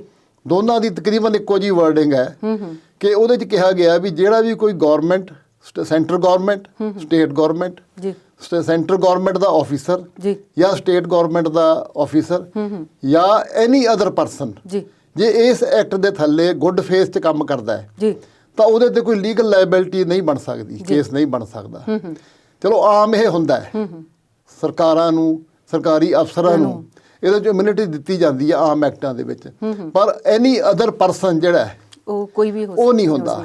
ਉਹ ਜਿੰਨੇ ਵੀ ਪੁਰਾਣੇ ਐਕਟ ਅਸੀਂ ਕੱਢ ਕੇ ਦੇਖੀਏ ਆਮ ਆਦਮੀ ਨੂੰ ਕਦੇ ਵੀ ਸਰਕਾਰੀ ਅਫਸਰ ਜਾਂ ਸਰਕਾਰ ਦੇ ਬਰਾਬਰ ਇਮਿਊਨਿਟੀ ਨਹੀਂ ਦਿੱਤੀ ਜਾਂਦੀ। ਇਹ ਇੱਕ ਬੜਾ ਵੱਡਾ ਫਲਾਅ ਹੈ ਇਹਦੇ 'ਚ ਤੇ ਇਸ ਚੀਜ਼ 'ਤੇ ਵੀ ਸੁਪਰੀਮ ਕੋਰਟ ਨੂੰ ਦੇਖਣਾ ਚਾਹੀਦਾ ਸੀਗਾ ਕਿ ਇਹਨੂੰ ਬੜਾ ਇੰਨਾ ਵੱਡਾ ਫਲਾਅ ਹੈ ਜਿਹੜਾ ਰੋਕਿਆ ਜਾਣਾ ਚਾਹੀਦਾ ਹੈ। ਜੀ ਗਰੇਵਾਲ ਜੀ, ਆਪਾਂ ਕੁਲਦੀਪ ਜੀ ਵੱਲ ਆਉਂਦੇ ਹਾਂ ਵੀ ਕਾਨੂੰਨ ਤਾਂ ਕਿਸਾਨ ਤਾਂ ਉੱਥੇ ਸੁਪਰੀਮ ਕੋਰਟ ਪਹੁੰਚੇ ਹੀ ਨਹੀਂ ਹੈ ਤੇ ਫਿਰ ਕਿਸਾਨ ਜਵਾਬ ਤਾਂ ਦੇ ਰਹੇ ਨੇ, ਪਰ ਦੂਜੇ ਪਾਸੇ ਇਸੇ ਦੌਰਾਨ ਸੈਂਟਰ ਗਵਰਨਮੈਂਟ ਨੇ ਜਿਹੜੀ ਹੈ ਸੁਪਰੀਮ ਕੋਰਟ 'ਚ ਹਲਫਨਾਮਾ ਦਾਇਰ ਕਰ ਦਿੱਤਾ ਕਿ ਅਸੀਂ ਸੋਚ ਸਮਝ ਕੇ ਬਣਾਏ ਨੇ ਕਾਨੂੰਨ, ਕੋਈ ਐਵੇਂ ਮਿੰਟਾਂ ਸਕਿੰਟਾਂ 'ਚ ਨਹੀਂ ਬਣੇ, ਬੜੀ ਲੰਬੀ ਪੜਚੋਲ ਕੀਤੀ ਗਈ ਹੈ। ਕੀ ਕਹੋਗੇ ਇਸ ਬਾਰੇ? ਜਿਹੜਾ ਹਲਫਨਾਮਾ ਤਾਂ ਦਾਇਰ ਚਲੋ ਅਦਾਲਤ ਵਿੱਚ ਅੱਜ ਕੀਤਾ ਹੈ, ਇਹ ਇਸ ਤਰ੍ਹਾਂ ਦੇ ਬਿਆਨ ਤਾਂ ਇਹਨਾਂ ਦੇ ਆਗੂ ਪਹਿਲਾਂ ਕਾਫੀ ਦਿਨਾਂ ਤੋਂ ਜਿਹੜੇ ਸੀ ਉਹ ਆਮ ਪਬਲਿਕ ਦੇ ਵਿੱਚ ਦਾਗ ਰਹੇ ਸੀ। ਜਿਹੜੀ ਕੋਰਟ ਦੀ ਪ੍ਰੋਸੀਡਿੰਗ ਹੋਈ ਹੈ, ਵਕੀਲ ਨੇ ਗਰੇਵਾਲ ਸਾਹਿਬ ਇਹਨਾਂ ਨੇ ਬਿਹਤਰ ਤਰੀਕੇ ਨਾਲ ਸਮਝਾਇਆ ਕਿ ਕਿਸ ਤਰ੍ਹਾਂ ਹੋ ਸਕਦਾ ਹੈ। ਕਿਸਾਨਾਂ ਨੇ ਪਹਿਲੀ ਤਾਂ ਗੱਲ ਕੋਈ ਪਟੀਸ਼ਨ ਨਹੀਂ ਸੀ ਪਾਈ, ਕੋਰਟ ਵਾਲਾ ਰਸਤਾ ਅਖਤਿਆਰ ਕਰਨ ਲਈ ਕਿਸਾਨਾਂ ਤੇ ਕੁਝ ਲੋਕਾਂ ਨੇ ਸਲਾਹ ਦਿੱਤੀ ਸੀ, ਪਰ ਕਿਸਾਨ ਇਸ ਪਾਸੇ ਵੱਲ ਨੂੰ ਗਏ ਨਹੀਂ ਸਨ। ਸੁਪਰੀਮ ਕੋਰਟ ਦਾ ਰਸਤਾ ਜਿਹੜਾ ਸੀ ਉਹ ਆਰਜੇਡੀ ਦੇ ਐਮਪੀ ਨੇ ਅਖਤਿਆਰ ਕੀਤਾ, ਪਟੀਸ਼ਨ ਉਹਨਾਂ ਨੇ ਪਾਈ ਹੈ, ਉਸ 'ਤੇ ਸੁਣਵਾਈ ਹੋ ਰਹੀ ਹੈ ਔਰ ਇੱਥੇ ਬੈਂਚ ਦੇ ਥਰੂ ਜਿਹੜੀ ਸੁਣਵਾਈ ਆ ਹੋ ਰਹੀ ਹੈ। ਲੇਕਿਨ ਕੋਰਟ ਨੇ ਜਿਹੜਾ ਗੱਲ ਕਹੀ ਆ, ਉਹਨਾਂ ਨੇ ਕਿਹਾ ਕਿ ਉਹਨਾਂ ਨੇ ਬੜੇ ਨੁਕਤਿਆਂ ਦੇ ਤਹਿਤ ਸਰਕਾਰ ਨੂੰ ਉਹਨਾਂ ਨੇ ਗੱਲ ਕੀਤੀ ਹੈ ਕਿ ਸਾਨੂੰ ਤੁਸੀਂ ਇਸ ਤਰ੍ਹਾਂ ਮਤ ਸਮਝੋ ਕਿ ਅਸੀਂ ਕੁਝ ਕਰ ਨਹੀਂ ਸਕਦੇ, ਜੇ ਅਸੀਂ ਕਰਾਂਗੇ ਤਾਂ ਫਿਰ ਕਰਨ 'ਤੇ ਆਏ ਤਾਂ ਜ਼ਰੂਰ ਕਰਾਂਗੇ। ਔਰ ਤੁਸੀਂ ਉੱਥੇ ਬਜ਼ੁਰਗ ਨੇ, ਉੱਥੇ ਬੱਚੇ ਨੇ, ਉੱਥੇ ਔਰਤਾਂ ਨੇ, ਤੁਸੀਂ ਉਹਨਾਂ ਵੱਲ ਧਿਆਨ ਕਿਉਂ ਨਹੀਂ ਦੇ ਰਹੇ? ਇਹ ਸਾਰੀ ਉਹਨਾਂ ਨੇ ਸਰਕਾਰ ਦੀ ਬੇਧਿਆਨੀ ਤੇ ਖਿਚਾਈ ਕੀਤੀ ਹੈ ਕਿ ਤੁਸੀਂ ਇਸ ਮਾਮਲੇ ਦੇ ਵਿੱਚ ਸੀਰੀਅਸਨੈਸ ਇਨਫ ਜਿਹੜੀ ਆ ਨਹੀਂ ਦਿਖਾਈ। ਹੁਣ ਅਗਾਂਹ 26 ਜਨਵਰੀ ਆ ਰਹੀ ਹੈ, ਕਿਸਾਨਾਂ ਦਾ ਰੋਹ ਦਿਨ ਬ ਦਿਨ ਪ੍ਰਚੰਡ ਹੁੰਦਾ ਜਾ ਰਿਹਾ, ਇਸ ਗੱਲ ਵਿੱਚ ਕੋਈ ਸ਼ੱਕ ਨਹੀਂ। ਜੇ ਅੰਦੋਲਨ ਥੋੜ੍ਹਾ ਜਿਹਾ ਪਹਿਲਾਂ ਚੱਲਿਆ ਸੀ, ਜਿਸ ਦਿਨ ਸ਼ੰਭੂ ਬੈਰੀਅਰ ਪਾਰ ਕਰਕੇ ਕਿਸਾਨ ਉੱਥੇ ਗਏ ਨੇ, ਬਹੁਤ ਜ਼ਿਆਦਾ ਕਿਸਾਨ ਨਹੀਂ ਸਨ ਗਿਣਤੀ ਵਿੱਚ, ਪਰ ਗਿਣਤੀ ਉੱਥੇ ਜ਼ਿਆਦਾ ਵਧੀਆ। ਅੱਜ ਪੰਜਾਬ ਵਿੱਚ ਸ਼ਾਇਦ ਹੀ ਕੋਈ ਵਿਅਕਤੀ ਅਜਿਹਾ ਹੋਵੇ ਜਿਹੜਾ ਉੱਥੇ ਮੋਰਚੇ ਤੇ ਨਾ ਜਾ ਕੇ ਆਇਆ ਹੋਵੇ। ਪੱਕੇ ਰਹਿਣ ਵਾਲੇ ਤਾਂ ਪਤਾ ਨਹੀਂ ਕਿੰਨੇ ਕਿੰਨੇ, ਔਰ ਹਰ ਜਗ੍ਹਾ ਤੇ ਮੋਰਚੇ ਲੱਗੇ ਹੋਏ ਨੇ। ਹਰਿਆਣੇ ਵਿੱਚ 2 ਦਿਨ ਪਹਿਲਾਂ ਜੋ ਹੋਇਆ ਸਾਰਿਆਂ ਨੂੰ ਪਤਾ ਹੈ। ਹੁਣ ਸਰਕਾਰ ਨੂੰ ਇਹ ਲੱਗਦਾ ਹੈ ਕਿਸੇ ਨਾ ਕਿਸੇ ਤਰੀਕੇ ਕਿ 26 ਜਨਵਰੀ ਨੂੰ ਜਿਹੜੀ ਟਰੈਕਟਰ ਰੈਲੀ ਜਿਹੜੀ ਕੱਢਣੀ ਆ, ਉਹਦੇ ਟ੍ਰੇਲਰ ਹੋ ਰਹੇ ਨੇ, ਉਹਦੇ ਟਰਾਇਲ ਹੋ ਰਹੇ ਨੇ, ਤੇ ਪਤਾ ਨਹੀਂ ਕੀ ਹੋਣਾ। ਹਰ ਸ਼ਹਿਰ ਦੇ ਵਿੱਚ ਨਿਕਲ ਰਹੇ ਨੇ। ਹਰਿਆਣੇ ਤੇ ਪੰਜਾਬ ਦੇ ਵਿੱਚ ਪੂਰੀ ਤਰ੍ਹਾਂ ਇਸ ਵੇਲੇ ਅੰਦੋਲਨ ਭਖਿਆ ਹੋਇਆ। ਸੋ ਸਰਕਾਰ ਇਸ ਚੀਜ਼ ਤੋਂ ਘਬਰਾਈ ਹੋਈ ਹੈ ਤੇ ਹੁਣ ਥੋੜ੍ਹਾ ਜਿਹਾ ਜਵਾਬ ਦੇਣ ਲੱਗੀ ਹੈ। ਸਰਕਾਰ ਨੇ ਇਹ ਜਿਹੜਾ ਹੁਣ ਕਹਿ ਰਹੇ ਕਿ ਅਸੀਂ ਸੋਚ ਸਮਝ ਕੇ ਬਣਾਏ ਨੇ, ਔਰ ਕਾਨੂੰਨਾਂ ਦੀ ਗੱਲ, ਇਹ ਤੇ ਪਹਿਲਾਂ ਕਰਨ ਨੂੰ ਤਿਆਰ ਹੀ ਨਹੀਂ ਸਨ। ਕਿਸਾਨਾਂ ਨੇ ਜਦੋਂ ਇਹਨਾਂ ਨੂੰ ਗੱਲ ਕਰਨ ਲਈ ਆਖਿਆ ਸੀ ਤੇ ਇਹ ਤੇ ਉਹਨਾਂ ਲੋਕਾਂ ਨੂੰ ਅੱਗੇ ਕਿਸਾਨਾਂ ਦੇ ਬਿਠਾ ਦਿੰਦੇ ਸਨ ਜਿਨ੍ਹਾਂ ਦਾ ਇਹਨਾਂ ਨਾਲ ਸੰਬੰਧ ਹੀ ਕੋਈ ਨਹੀਂ ਸੀ, ਨਾ ਉਹ ਕੋਈ ਫੈਸਲਾ ਲੈ ਸਕਦੇ ਸਨ, ਨਾ ਕਿਸਾਨਾਂ ਨੂੰ ਸਮਝਾ ਸਕਦੇ ਸਨ। ਲੇਕਿਨ ਹੋਇਆ ਕੁਝ ਨਹੀਂ। ਹੁਣ ਜਿਹੜੀ ਇਹ ਗੱਲ ਕੱਲ੍ਹ ਦੀ ਹੋਈ ਆ, ਉਸ ਦੇ ਵਿੱਚ ਅਸੀਂ ਕਿਸਾਨਾਂ ਨੇ ਵੀ ਇਹ ਗੱਲ ਕਹੀ ਹੈ ਕਿ ਸੁਪਰੀਮ ਕੋਰਟ ਦਾ ਅਸੀਂ ਸਤਿਕਾਰ ਕਰਦੇ ਹਾਂ, ਪਰ ਸੁਪਰੀਮ ਕੋਰਟ ਵੱਲੋਂ ਜਿਹੜੀ ਇਹ ਸਲਾਹ ਦਿੱਤੀ ਗਈ ਕਿ ਕੋਈ ਕਮੇਟੀ ਬਣਾ ਲਓ ਤੇ ਉਹਦੇ ਥਰੂ ਜਿਹੜੀ ਗੱਲਬਾਤ ਹੈ ਉਹਨੂੰ ਬਣਾ ਕੇ ਅੱਗੇ ਜਿਹੜਾ ਹੈ ਲਿਜਾ ਕੇ ਕਿਸੇ ਫੈਸਲੇ ਤੇ ਪਹੁੰਚਿਆ ਜਾਵੇ, ਜਾਂ ਇਸ 'ਤੇ ਰੋਕ ਅਸੀਂ ਲਾ ਸਕਦੇ ਕਾਨੂੰਨਾਂ 'ਤੇ ਇੰਪਲੀਮੈਂਟੇਸ਼ਨ 'ਤੇ। ਇਹ ਗੱਲ ਉਹਨਾਂ ਨੇ ਕਿਹਾ ਕਿ ਇਹਨਾਂ ਗੱਲਾਂ 'ਤੇ ਅਸੀਂ ਅਦਾਲਤ ਨਾਲ, ਉਹਨਾਂ ਦੀ ਗੱਲਬਾਤ ਨਾਲ, ਉਹਨਾਂ ਦੇ ਇਸ ਫੈਸਲੇ ਨਾਲ ਸਹਿਮਤ ਨਹੀਂ ਹਾਂ, ਪਰ ਅਸੀਂ ਸਤਿਕਾਰ ਕਰਦੇ ਹਾਂ। ਇੱਕ ਛੋਟੀ ਜਿਹੀ ਗੱਲ, ਹੁਣ ਇੱਕ ਟਵੀਟ ਆਇਆ ਹੈ ਸੁਪਰੀਮ ਕੋਰਟ ਦੇ ਸਾਬਕਾ ਜੱਜ ਦਾ, ਮਾਰਕੰਡੇ ਕਾਟਜੂ, ਇਹ ਆਖਦੇ ਨੇ ਕਿ ਕੱਲ੍ਹ ਦੀ ਜਿਹੜੀ ਅਦਾਲਤੀ ਕਾਰਵਾਈ ਹੈ ਉਸ ਤੋਂ ਇਹ ਲੱਗਦਾ ਹੈ ਕਿ ਇਹ ਸਿਰਫ ਕਿਸਾਨਾਂ ਨੂੰ ਖਦੇੜਨ ਲਈ, ਕਿਸਾਨਾਂ ਨੂੰ ਉੱਥੋਂ ਭਜਾਉਣ ਲਈ ਤੇ ਜਗ੍ਹਾ ਖਾਲੀ ਕਰਵਾਉਣ ਲਈ ਇਹ ਜਿਹੜੇ ਬਿਆਨ ਨੇ ਔਰ ਅਦਾਲਤਾਂ ਦੀ ਕਾਰਵਾਈ ਜਿਹੜੀ ਹੈ ਉਹ ਚੱਲ ਰਹੀ ਹੈ। ਔਰ ਇਹ ਬਿਆਨ ਅਸੀਂ ਨਹੀਂ ਕਹਿ ਸਕਦੇ ਮੀਡੀਆ ਹਾਊਸ ਹੋਣ ਦੇ ਨਾਤੇ, ਕਿਸਾਨਾਂ ਨੇ ਵੀ ਨਹੀਂ ਆਖਿਆ, ਅਦਾਲਤ ਦਾ ਸਤਿਕਾਰ ਕਰਦੇ ਹਾਂ, ਪਰ ਸਾਬਕਾ ਚੀਫ ਜਸਟਿਸ ਵੱਲੋਂ, ਉਹ ਵੀ ਇੱਕ ਪ੍ਰੋਮੀਨੈਂਟ, ਇੰਨੇ ਮੰਨੇ ਪਰਮੰਨੇ ਹੋਏ ਜਿਹੜੇ ਜੱਜ ਹੋਣ, ਉਹਨਾਂ ਦਾ ਇਹ ਕਹਿਣਾ ਇਹ ਸਵਾਲ ਖੜੇ ਕਰਦਾ, ਉਂਗਲੀ ਖੜੀ ਕਰਦਾ ਕਿ ਵਾਕਿਆ ਸਰਕਾਰ ਤੇ ਅਦਾਲਤ ਦੀ ਨੀਅਤ ਸਾਫ਼ ਹੈ ਜਾਂ ਨਹੀਂ। ਨੀਅਤ ਦਾ ਤਾਂ ਪਤਾ ਛੇਤੀ ਲੱਗ ਜਾਏਗਾ, ਪਰ ਇਸ ਵੇਲੇ ਵਿਚਾਰ ਚਰਚਾ ਪ੍ਰੋਗਰਾਮ 'ਚ ਅਗਲੇ ਵਿਚਾਰ ਤੇ ਚਰਚਾ ਕਰਾਂਗੇ, ਪਰ ਉਸ ਤੋਂ ਪਹਿਲਾਂ ਲੈਂਦੇ ਹਾਂ ਇੱਕ ਬ੍ਰੇਕ।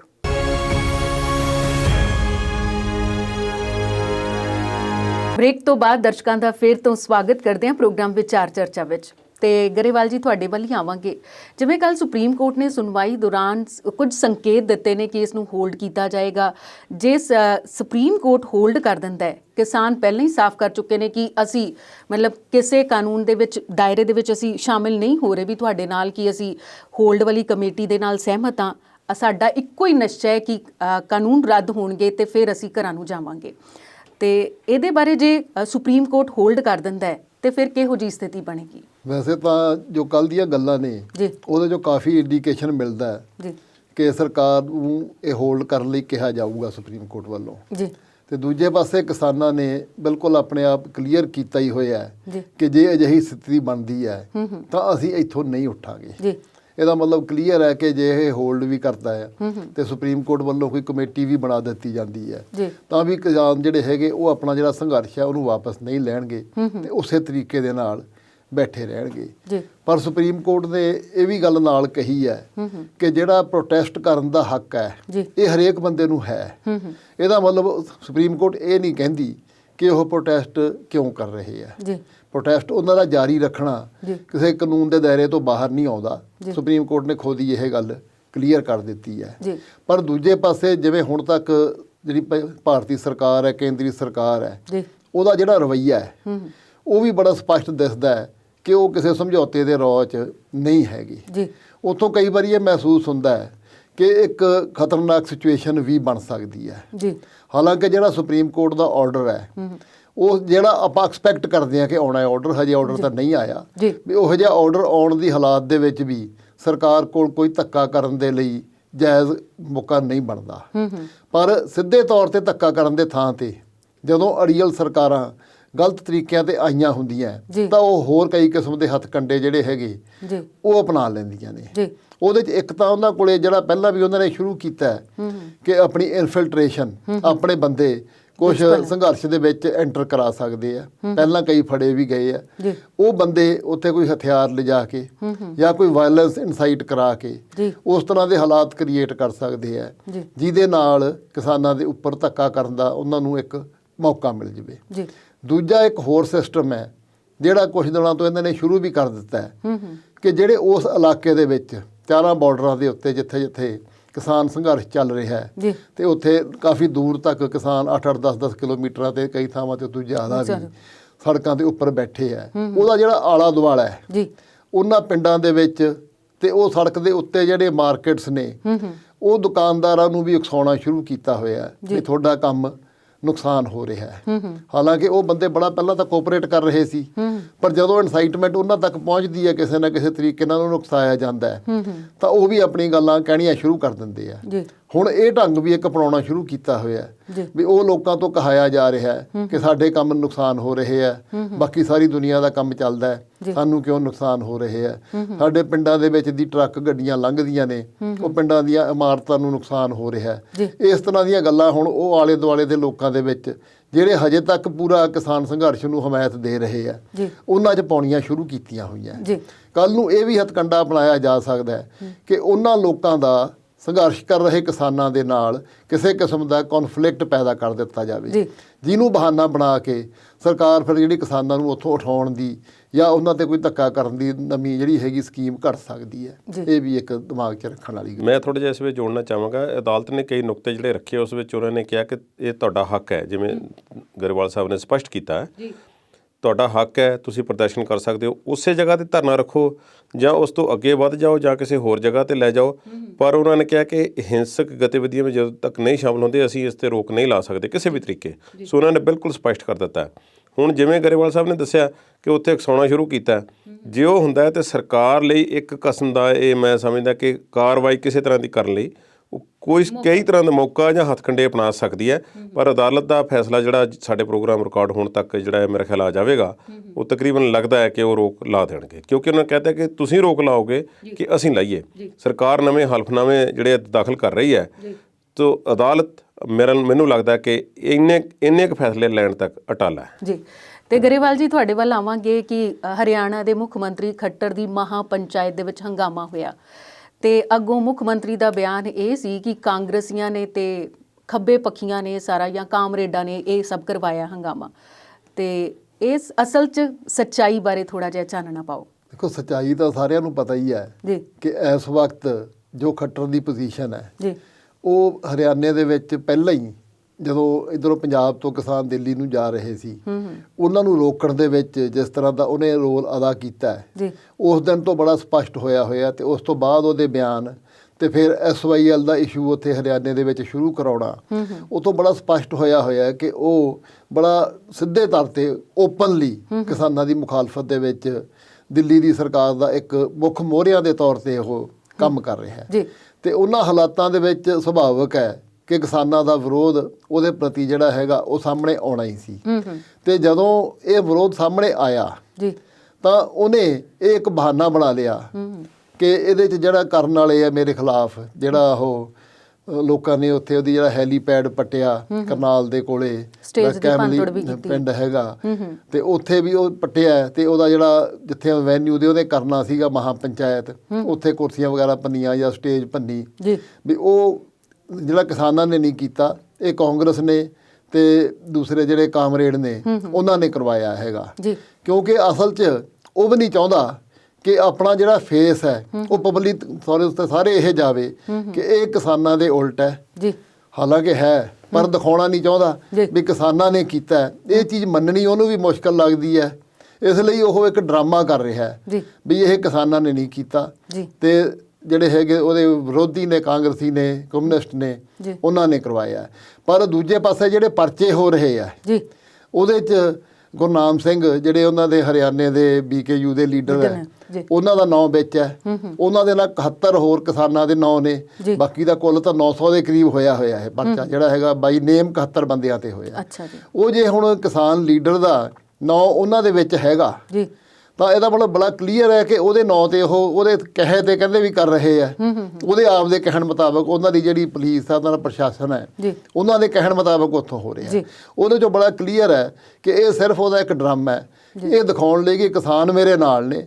ਹਾਲਾਂਕਿ ਹਰਿਆਣੇ ਦਾ ਕਿਸਾਨ ਓਪਨਲੀ ਉਹਨੂੰ ਮੁਖਾਲਫਤ ਕਰ ਰਿਹਾ ਹੈ, ਉਹ ਇਸ ਚੀਜ਼ ਦੀ ਪਰਵਾਹ ਨਹੀਂ ਕਰ ਰਹੇ ਕਿ ਇੱਥੇ ਬੀਜੇਪੀ ਦੀ ਸਰਕਾਰ ਹੈ, ਸਾਨੂੰ ਉਹਦਾ ਕੋਈ ਇਫੈਕਟ ਹੈ। ਉਹਨਾਂ ਨੇ ਖੁੱਲ੍ਹ ਕੇ ਜਿਹੜਾ ਦਿੱਲੀ ਮੋਰਚੇ ਜਿਹੜੇ ਬਾਰਡਰਸ ਦੇ ਉੱਤੇ ਲੱਗੇ ਹੋਏ ਆ, ਉੱਥੇ ਵੀ ਪੂਰੀ ਸ਼ਮੂਲੀਅਤ ਹੈ।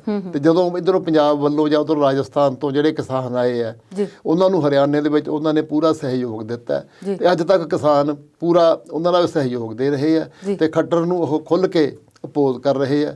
ਕੋਈ ਕਾਂਗਰਸੀ ਜਾਂ ਕਮਿਊਨਿਸਟ ਦੀ ਇਹ ਗੱਲ ਜਿਹੜੀ ਹੈ ਉਹਦੀ ਡਰਾਮੇਬਾਜ਼ੀ ਹੈ।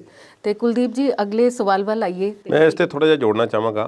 ਮਨੋਹਰ ਲਾਲ ਖੱਟਰ ਨੇ ਜੇ ਇਸ ਸਾਰੇ ਅੰਦੋਲਨ ਦੇ ਵਿੱਚ ਜੇ ਕਿਸੇ ਨੇ ਬਹੁਤ ਨਿਕੰਮੀ ਭੂਮਿਕਾ ਨਿਭਾਈ ਤੇ ਮਨੋਹਰ ਲਾਲ ਖੱਟਰ ਨੇ।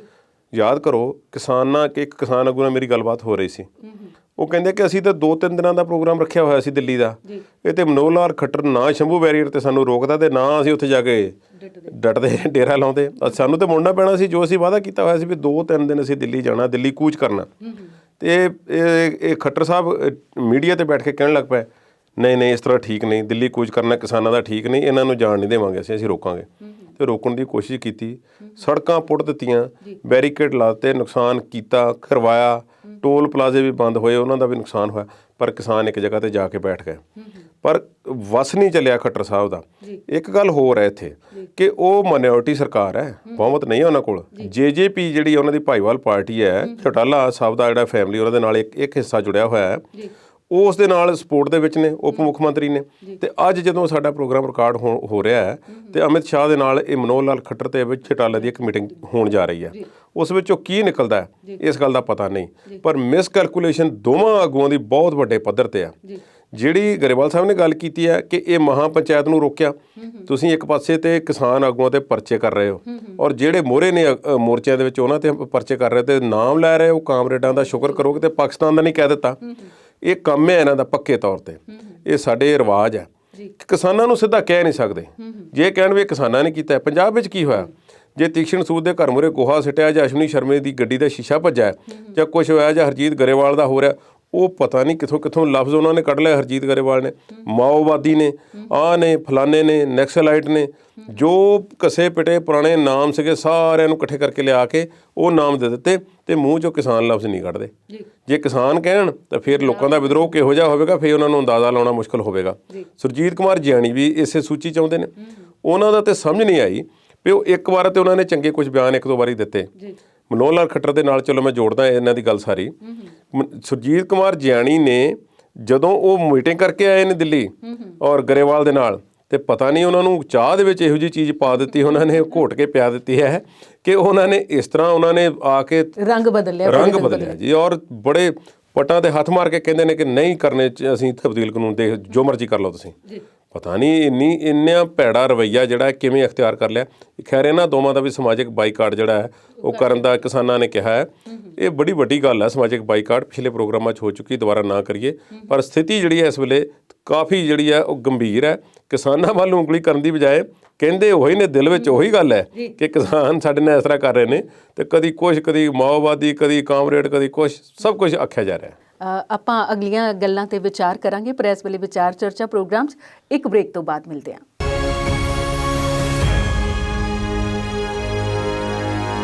ਵਕਫੇ ਤੋਂ ਬਾਅਦ ਵਿਚਾਰ ਚਰਚਾ ਪ੍ਰੋਗਰਾਮ 'ਚ ਦਰਸ਼ਕਾਂ ਦਾ ਫਿਰ ਤੋਂ ਸਵਾਗਤ ਕਰਦੇ ਹਾਂ।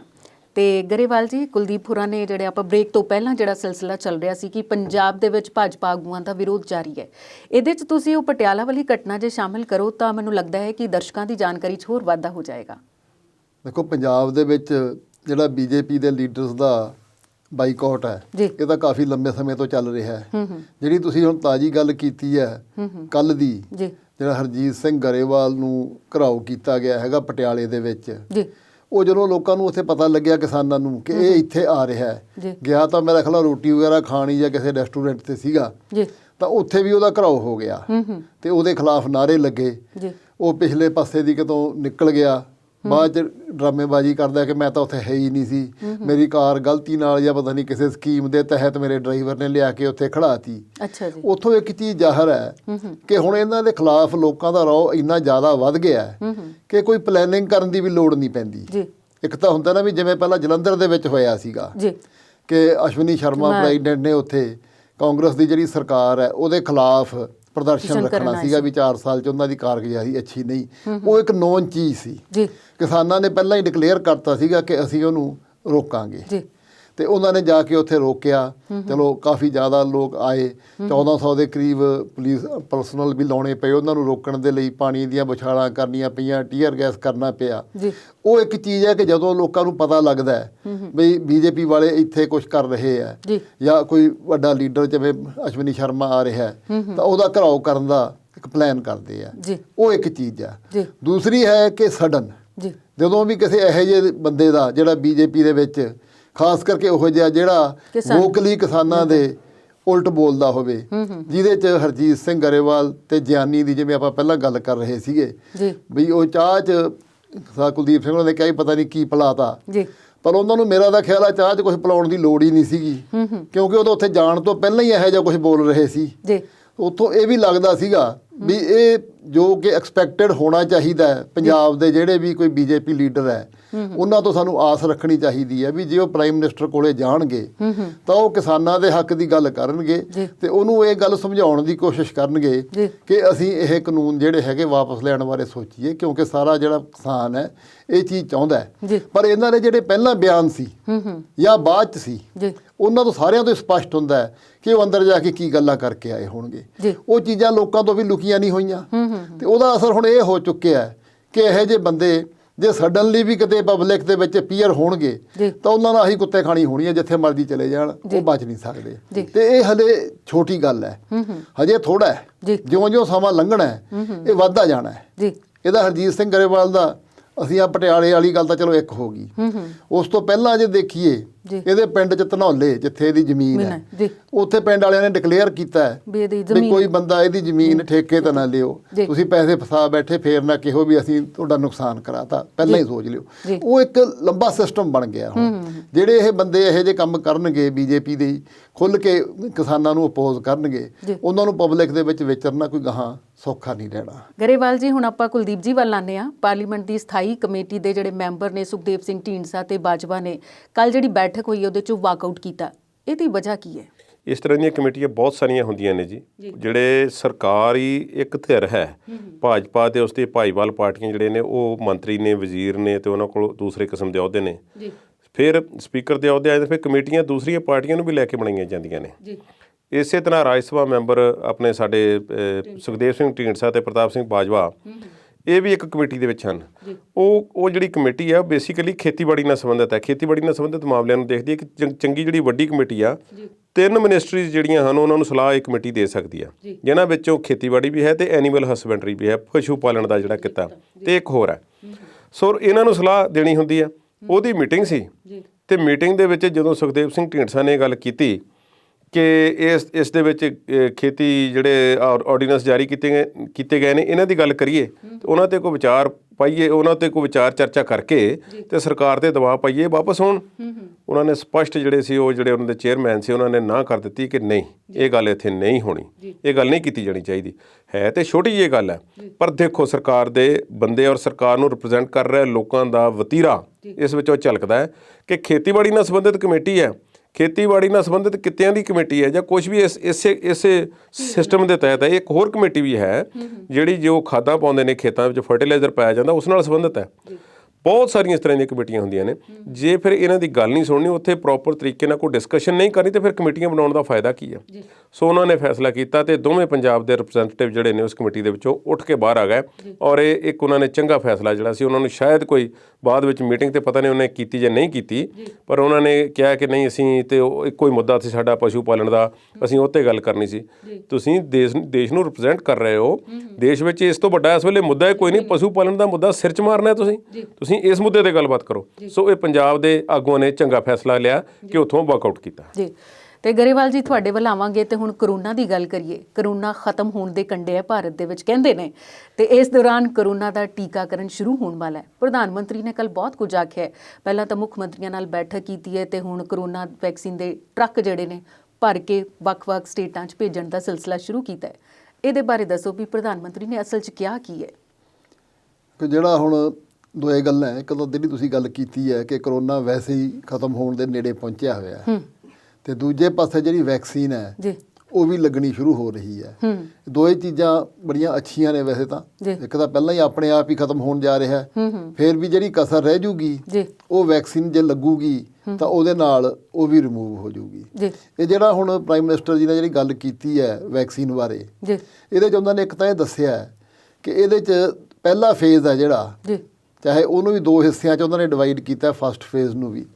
ਇਹਦੇ 'ਚ ਜਿਹੜਾ ਪਹਿਲਾ ਹਿੱਸਾ ਹੈ ਉਹਦੇ ਤਾਂ ਉਹ 3 ਕਰੋੜ ਦੇ ਕਰੀਬ ਕਹਿੰਦੇ ਆ ਵੀ ਵੈਕਸੀਨ ਅਸੀਂ ਲਾਵਾਂਗੇ, ਜਿਹਦੇ 'ਚ 1 ਕਰੋੜ ਤਾਂ ਹੈਲਥ ਵਰਕਰਸ ਨੇ ਤੇ 2 ਕਰੋੜ ਦੇ ਕਰੀਬ ਜਿਹੜੇ ਹੈਗੇ ਉਸ ਤੋਂ ਬਾਅਦ ਜਿਹੜੇ ਫਰੰਟ ਲਾਈਨ ਕਰੋਨਾ ਦੇ ਨਾਲ ਇਫੈਕਟਡ, ਚਾਹੇ ਉਹ ਪੁਲਿਸ ਵਾਲੇ ਨੇ, ਪੈਰਾਮਿਲਟਰੀ ਨੇ, ਜਿਨ੍ਹਾਂ ਨੂੰ ਇਸ ਚੀਜ਼ ਦੇ ਵਿੱਚ ਲੋੜ ਪੈਂਦੀ ਹੈ, ਉਹਨਾਂ 'ਤੇ ਸਿੱਧਾ ਇਫੈਕਟ ਹੋ ਸਕਦਾ ਹੈ, ਉਹ ਬੰਦਿਆਂ 'ਤੇ ਪਹਿਲਾਂ ਲਾਇਆ ਜਾਊਗਾ। ਤੇ ਉਹਦੇ 'ਚ ਇਹ ਵੀ ਸੈਂਟਰ ਗੌਰਮੈਂਟ ਨੇ ਕਿਹਾ ਕਿ ਜਿਹੜਾ ਪਹਿਲਾ 3 ਕਰੋੜ ਵੈਕਸੀਨ ਹੈ ਇਹਦੇ 'ਤੇ ਸਟੇਟ ਗੌਰਮੈਂਟਸ ਦਾ ਖਰਚ ਨਹੀਂ ਹੋਊਗਾ। ਇਹਦਾ ਜਿਹੜਾ ਖਰਚ ਹੈਗਾ ਇਹ ਸੈਂਟਰ ਗੌਰਮੈਂਟ ਚੱਲੂਗੀ।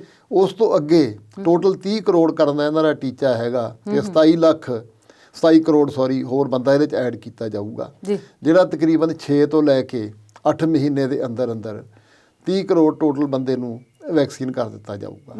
ਉਹਦੇ ਵਿੱਚ ਜ਼ਿਆਦਾਤਰ ਜਿਹੜੇ ਹੈਗੇ 50 ਸਾਲ ਤੋਂ ਉੱਪਰ ਦੀ ਉਮਰ ਦੇ ਜਿਹੜੇ ਵਿਅਕਤੀ ਹੈ, ਜਾਂ ਤਾਂ ਉਹਨਾਂ ਨੂੰ ਟੀਕਾਕਰਨ ਕੀਤਾ ਜਾਊਗਾ, ਜਾਂ ਫਿਰ ਜਿਹੜੇ 50 ਤੋਂ ਘੱਟ ਨੇ ਪਰ ਉਹ ਕੋਈ ਡਾਇਬਟੀਜ਼, ਕੋਈ ਹੋਰ ਕਿਸੇ ਕਿਸਮ ਦੀਆਂ ਬਿਮਾਰੀਆਂ ਨੇ ਜਿਹਦੇ ਕਰਕੇ ਉਹਨਾਂ ਦਾ ਇਮਿਊਨਿਟੀ ਲੈਵਲ ਡਾਊਨ ਹੋਣ ਕਰਕੇ ਕਰੋਨਾ ਦਾ ਇਫੈਕਟ ਉਹਨਾਂ 'ਤੇ ਜ਼ਿਆਦਾ ਹੋ ਸਕਦਾ ਹੈ, ਉਹ ਬੰਦੇ ਉਹਦੇ ਸ਼ਾਮਲ ਕੀਤੇ ਜਾਣਗੇ।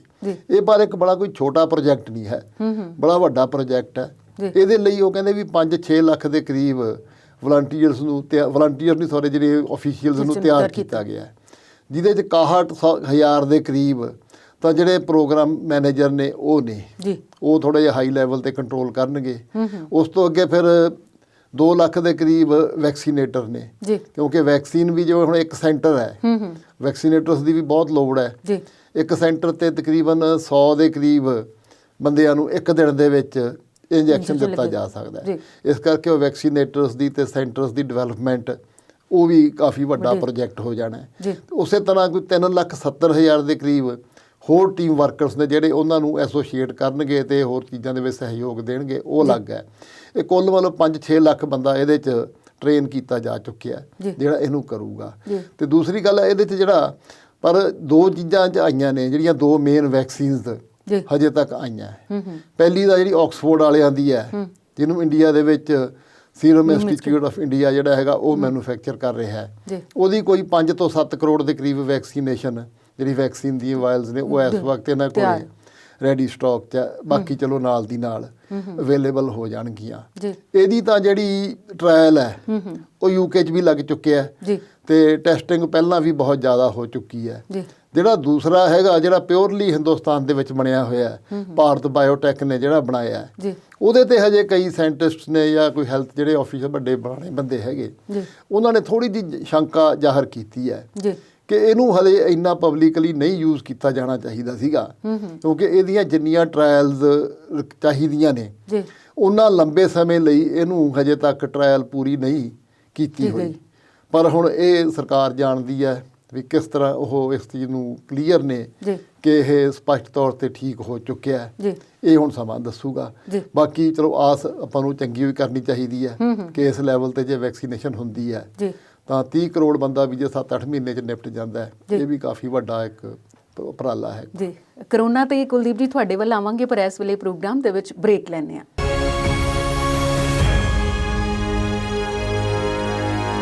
ਅੰਤਰਾਲ ਤੋਂ ਬਾਅਦ ਵਿਚਾਰ ਚਰਚਾ ਪ੍ਰੋਗਰਾਮ 'ਚ ਦਰਸ਼ਕਾਂ ਦਾ ਫਿਰ ਤੋਂ ਸਵਾਗਤ। ਤੇ ਕੁਲਦੀਪ ਜੀ, ਬ੍ਰੇਕ ਤੇ ਜਾਣ ਤੋਂ ਪਹਿਲਾਂ ਆਪਾਂ ਗੱਲ ਕੀਤੀ ਸੀ ਕਿ ਕਰੋਨਾ ਦੇ ਇੱਕ ਮੁੱਦੇ ਨੂੰ ਲੈ ਕੇ ਤੁਹਾਡੇ ਵੱਲ ਆਵਾਂਗੇ।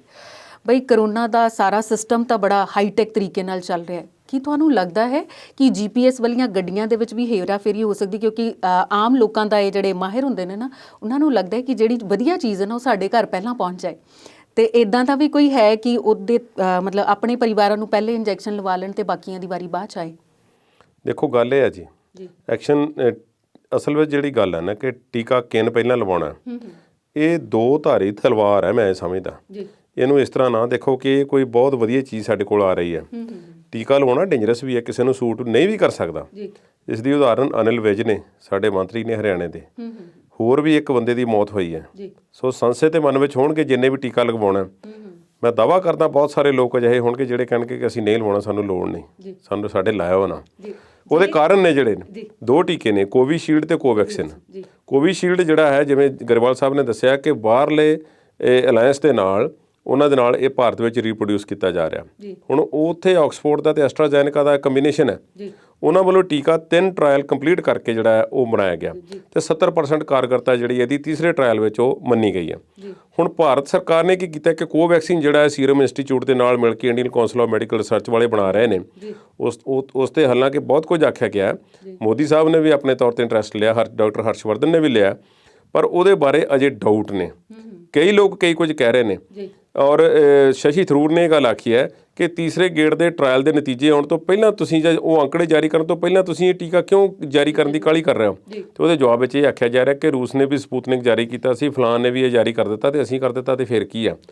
ਪਰ ਤੁਸੀਂ ਜਿਨ੍ਹਾਂ ਤੋਂ ਤੁਸੀਂ ਲੈ ਰਹੇ ਹੋ ਉਹਨਾਂ ਨੇ ਤਾਂ ਨਾ ਕੀਤਾ, ਤੁਸੀਂ ਉਹਨਾਂ ਵੱਲ ਤੇ ਵੇਖੋ, ਤੁਹਾਨੂੰ ਤੇ ਇਸ ਦੀ ਪੂਰੀ ਜਾਂਚ ਕਰਨੀ ਚਾਹੀਦੀ ਹੈ। ਹੁਣ ਇਹ ਪੋਲੀਟੀਕਲ ਬਿਆਨ ਨੇ, ਰਾਜਸੀ ਰੋਟੀਆਂ ਵੀ ਸਿੱਕੀਆਂ ਜਾ ਰਹੀਆਂ ਨੇ। ਔਰ ਅਖਿਲੇਸ਼ ਯਾਦਵ ਨੇ ਤਾਂ ਇਹ ਕਹਿ ਦਿੱਤਾ ਕਿ ਬੀਜੇਪੀ ਦਾ ਟੀਕਾ ਮੈਂ ਨਹੀਂ ਲਗਵਾਉਣਾ। ਔਰ ਹੁਣ ਸਾਰਿਆਂ ਨੂੰ ਯਾਦ ਹੋਣਾ ਚਾਹੀਦਾ ਕਿ ਗਰੀਬ ਸਟੇਟ ਆ ਸਾਡੀ ਬਿਹਾਰ, ਤੇ ਮੋਦੀ ਸਾਹਿਬ ਨੇ ਉਹਨਾਂ ਨੂੰ ਵਾਅਦਾ ਕੀਤਾ ਹੋਇਆ ਕਿ ਤੁਹਾਡੇ ਟੀਕਾ ਪਹਿਲਾਂ ਲਾਉਣਾ। ਤੇ ਤੁਹਾਡੇ ਸਵਾਲ ਦਾ ਜਵਾਬ ਇਸ ਵਿੱਚ ਇਹ ਲੜਾਈ ਹੋਣੀ ਨਹੀਂ ਚਾਹੀਦੀ। ਪਰ ਗੱਲ ਇਹ ਆ, ਮੈਂ ਇਹ ਗੱਲ ਕਰਦਾ, ਤੁਸੀਂ ਕਿਹਾ ਕਿ ਜੇ ਹੁਣ ਵੀ ਕੋਈ GPS ਵਾਲੀਆਂ ਗੱਡੀਆਂ ਨੂੰ ਕੋਈ ਉਲਟਾ ਸਿੱਧਾ ਕਰਕੇ ਕੁਛ ਕਰਕੇ ਕੋਈ ਇਸ ਵਿੱਚ ਹੇਰਾਫੇਰੀ ਕਰਕੇ ਟੀਕਾ ਲਗਵਾਉਣ ਦਾ ਯਤਨ ਕਰਦਾ ਤੇ ਬਹੁਤ ਬਦਕਿਸਮਤੀ ਵਾਲੀ ਗੱਲ ਹੋਵੇਗੀ, ਡੁੱਬ ਕੇ ਮਰ ਜਾਣ ਵਾਲੀ ਗੱਲ ਹੋਵੇਗੀ।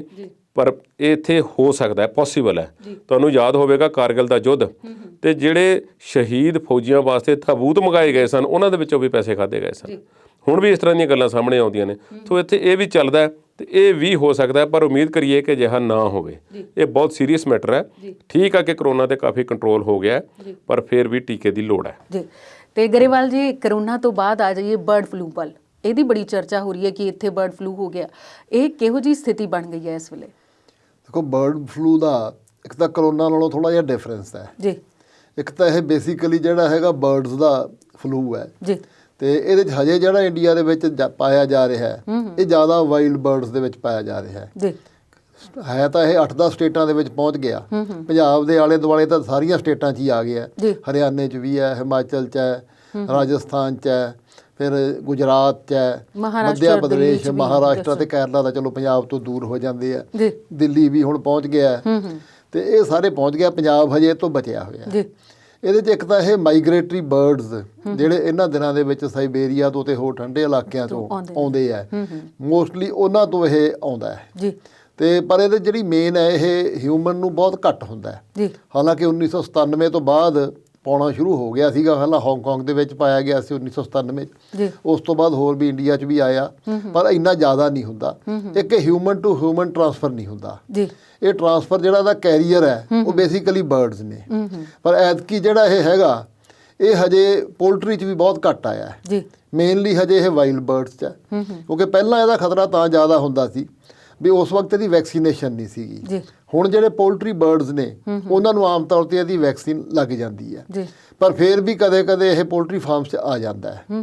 ਤੇ ਇਹਦੇ 'ਚ ਜਿਹੜੀ ਮੇਨ ਚੀਜ਼ ਹੈ ਉਹ ਜਿਹੜੀ ਆਮ ਲੋਕਾਂ ਨੂੰ ਖਿਆਲ ਰੱਖਣ ਵਾਲੀ ਹੈ ਵੀ ਜੇ 80 ਡਿਗਰੀ ਸੈਂਟੀਗ੍ਰੇਡ ਤੇ ਇਹਨੂੰ ਬੋਇਲ ਹੋ ਜਾਂਦਾ ਹੈ, ਇੰਟਰਨਲ ਟੈਂਪਰੇਚਰ। ਇੱਕ ਤਾਂ ਦੇਖੋ ਪਾਣੀ ਦੀ ਟੈਂਪਰੇਚਰ ਤਾਂ 100 ਤੋਂ ਉੱਤੇ ਚਲੀ ਜਾਂਦੀ ਹੈ ਜਦੋਂ ਅਸੀਂ ਤਰੀ ਦੀ ਕਿਸੇ ਚੀਜ਼ ਦੀ ਵੀ ਬੋਇਲ ਹੁੰਦੀ ਹੈ, ਪਰ ਜਿਹੜਾ ਮੀਟ ਹੈ ਉਹਦੇ ਅੰਦਰ ਤੱਕ ਜਦੋਂ 80 ਡਿਗਰੀ ਤੋਂ ਉੱਪਰ ਟੈਂਪਰੇਚਰ ਚਲੀ ਜਾਂਦੀ ਹੈ, ਫਿਰ ਇਹ ਉਹਦੇ ਵਿੱਚ ਨਹੀਂ ਰਹਿੰਦਾ।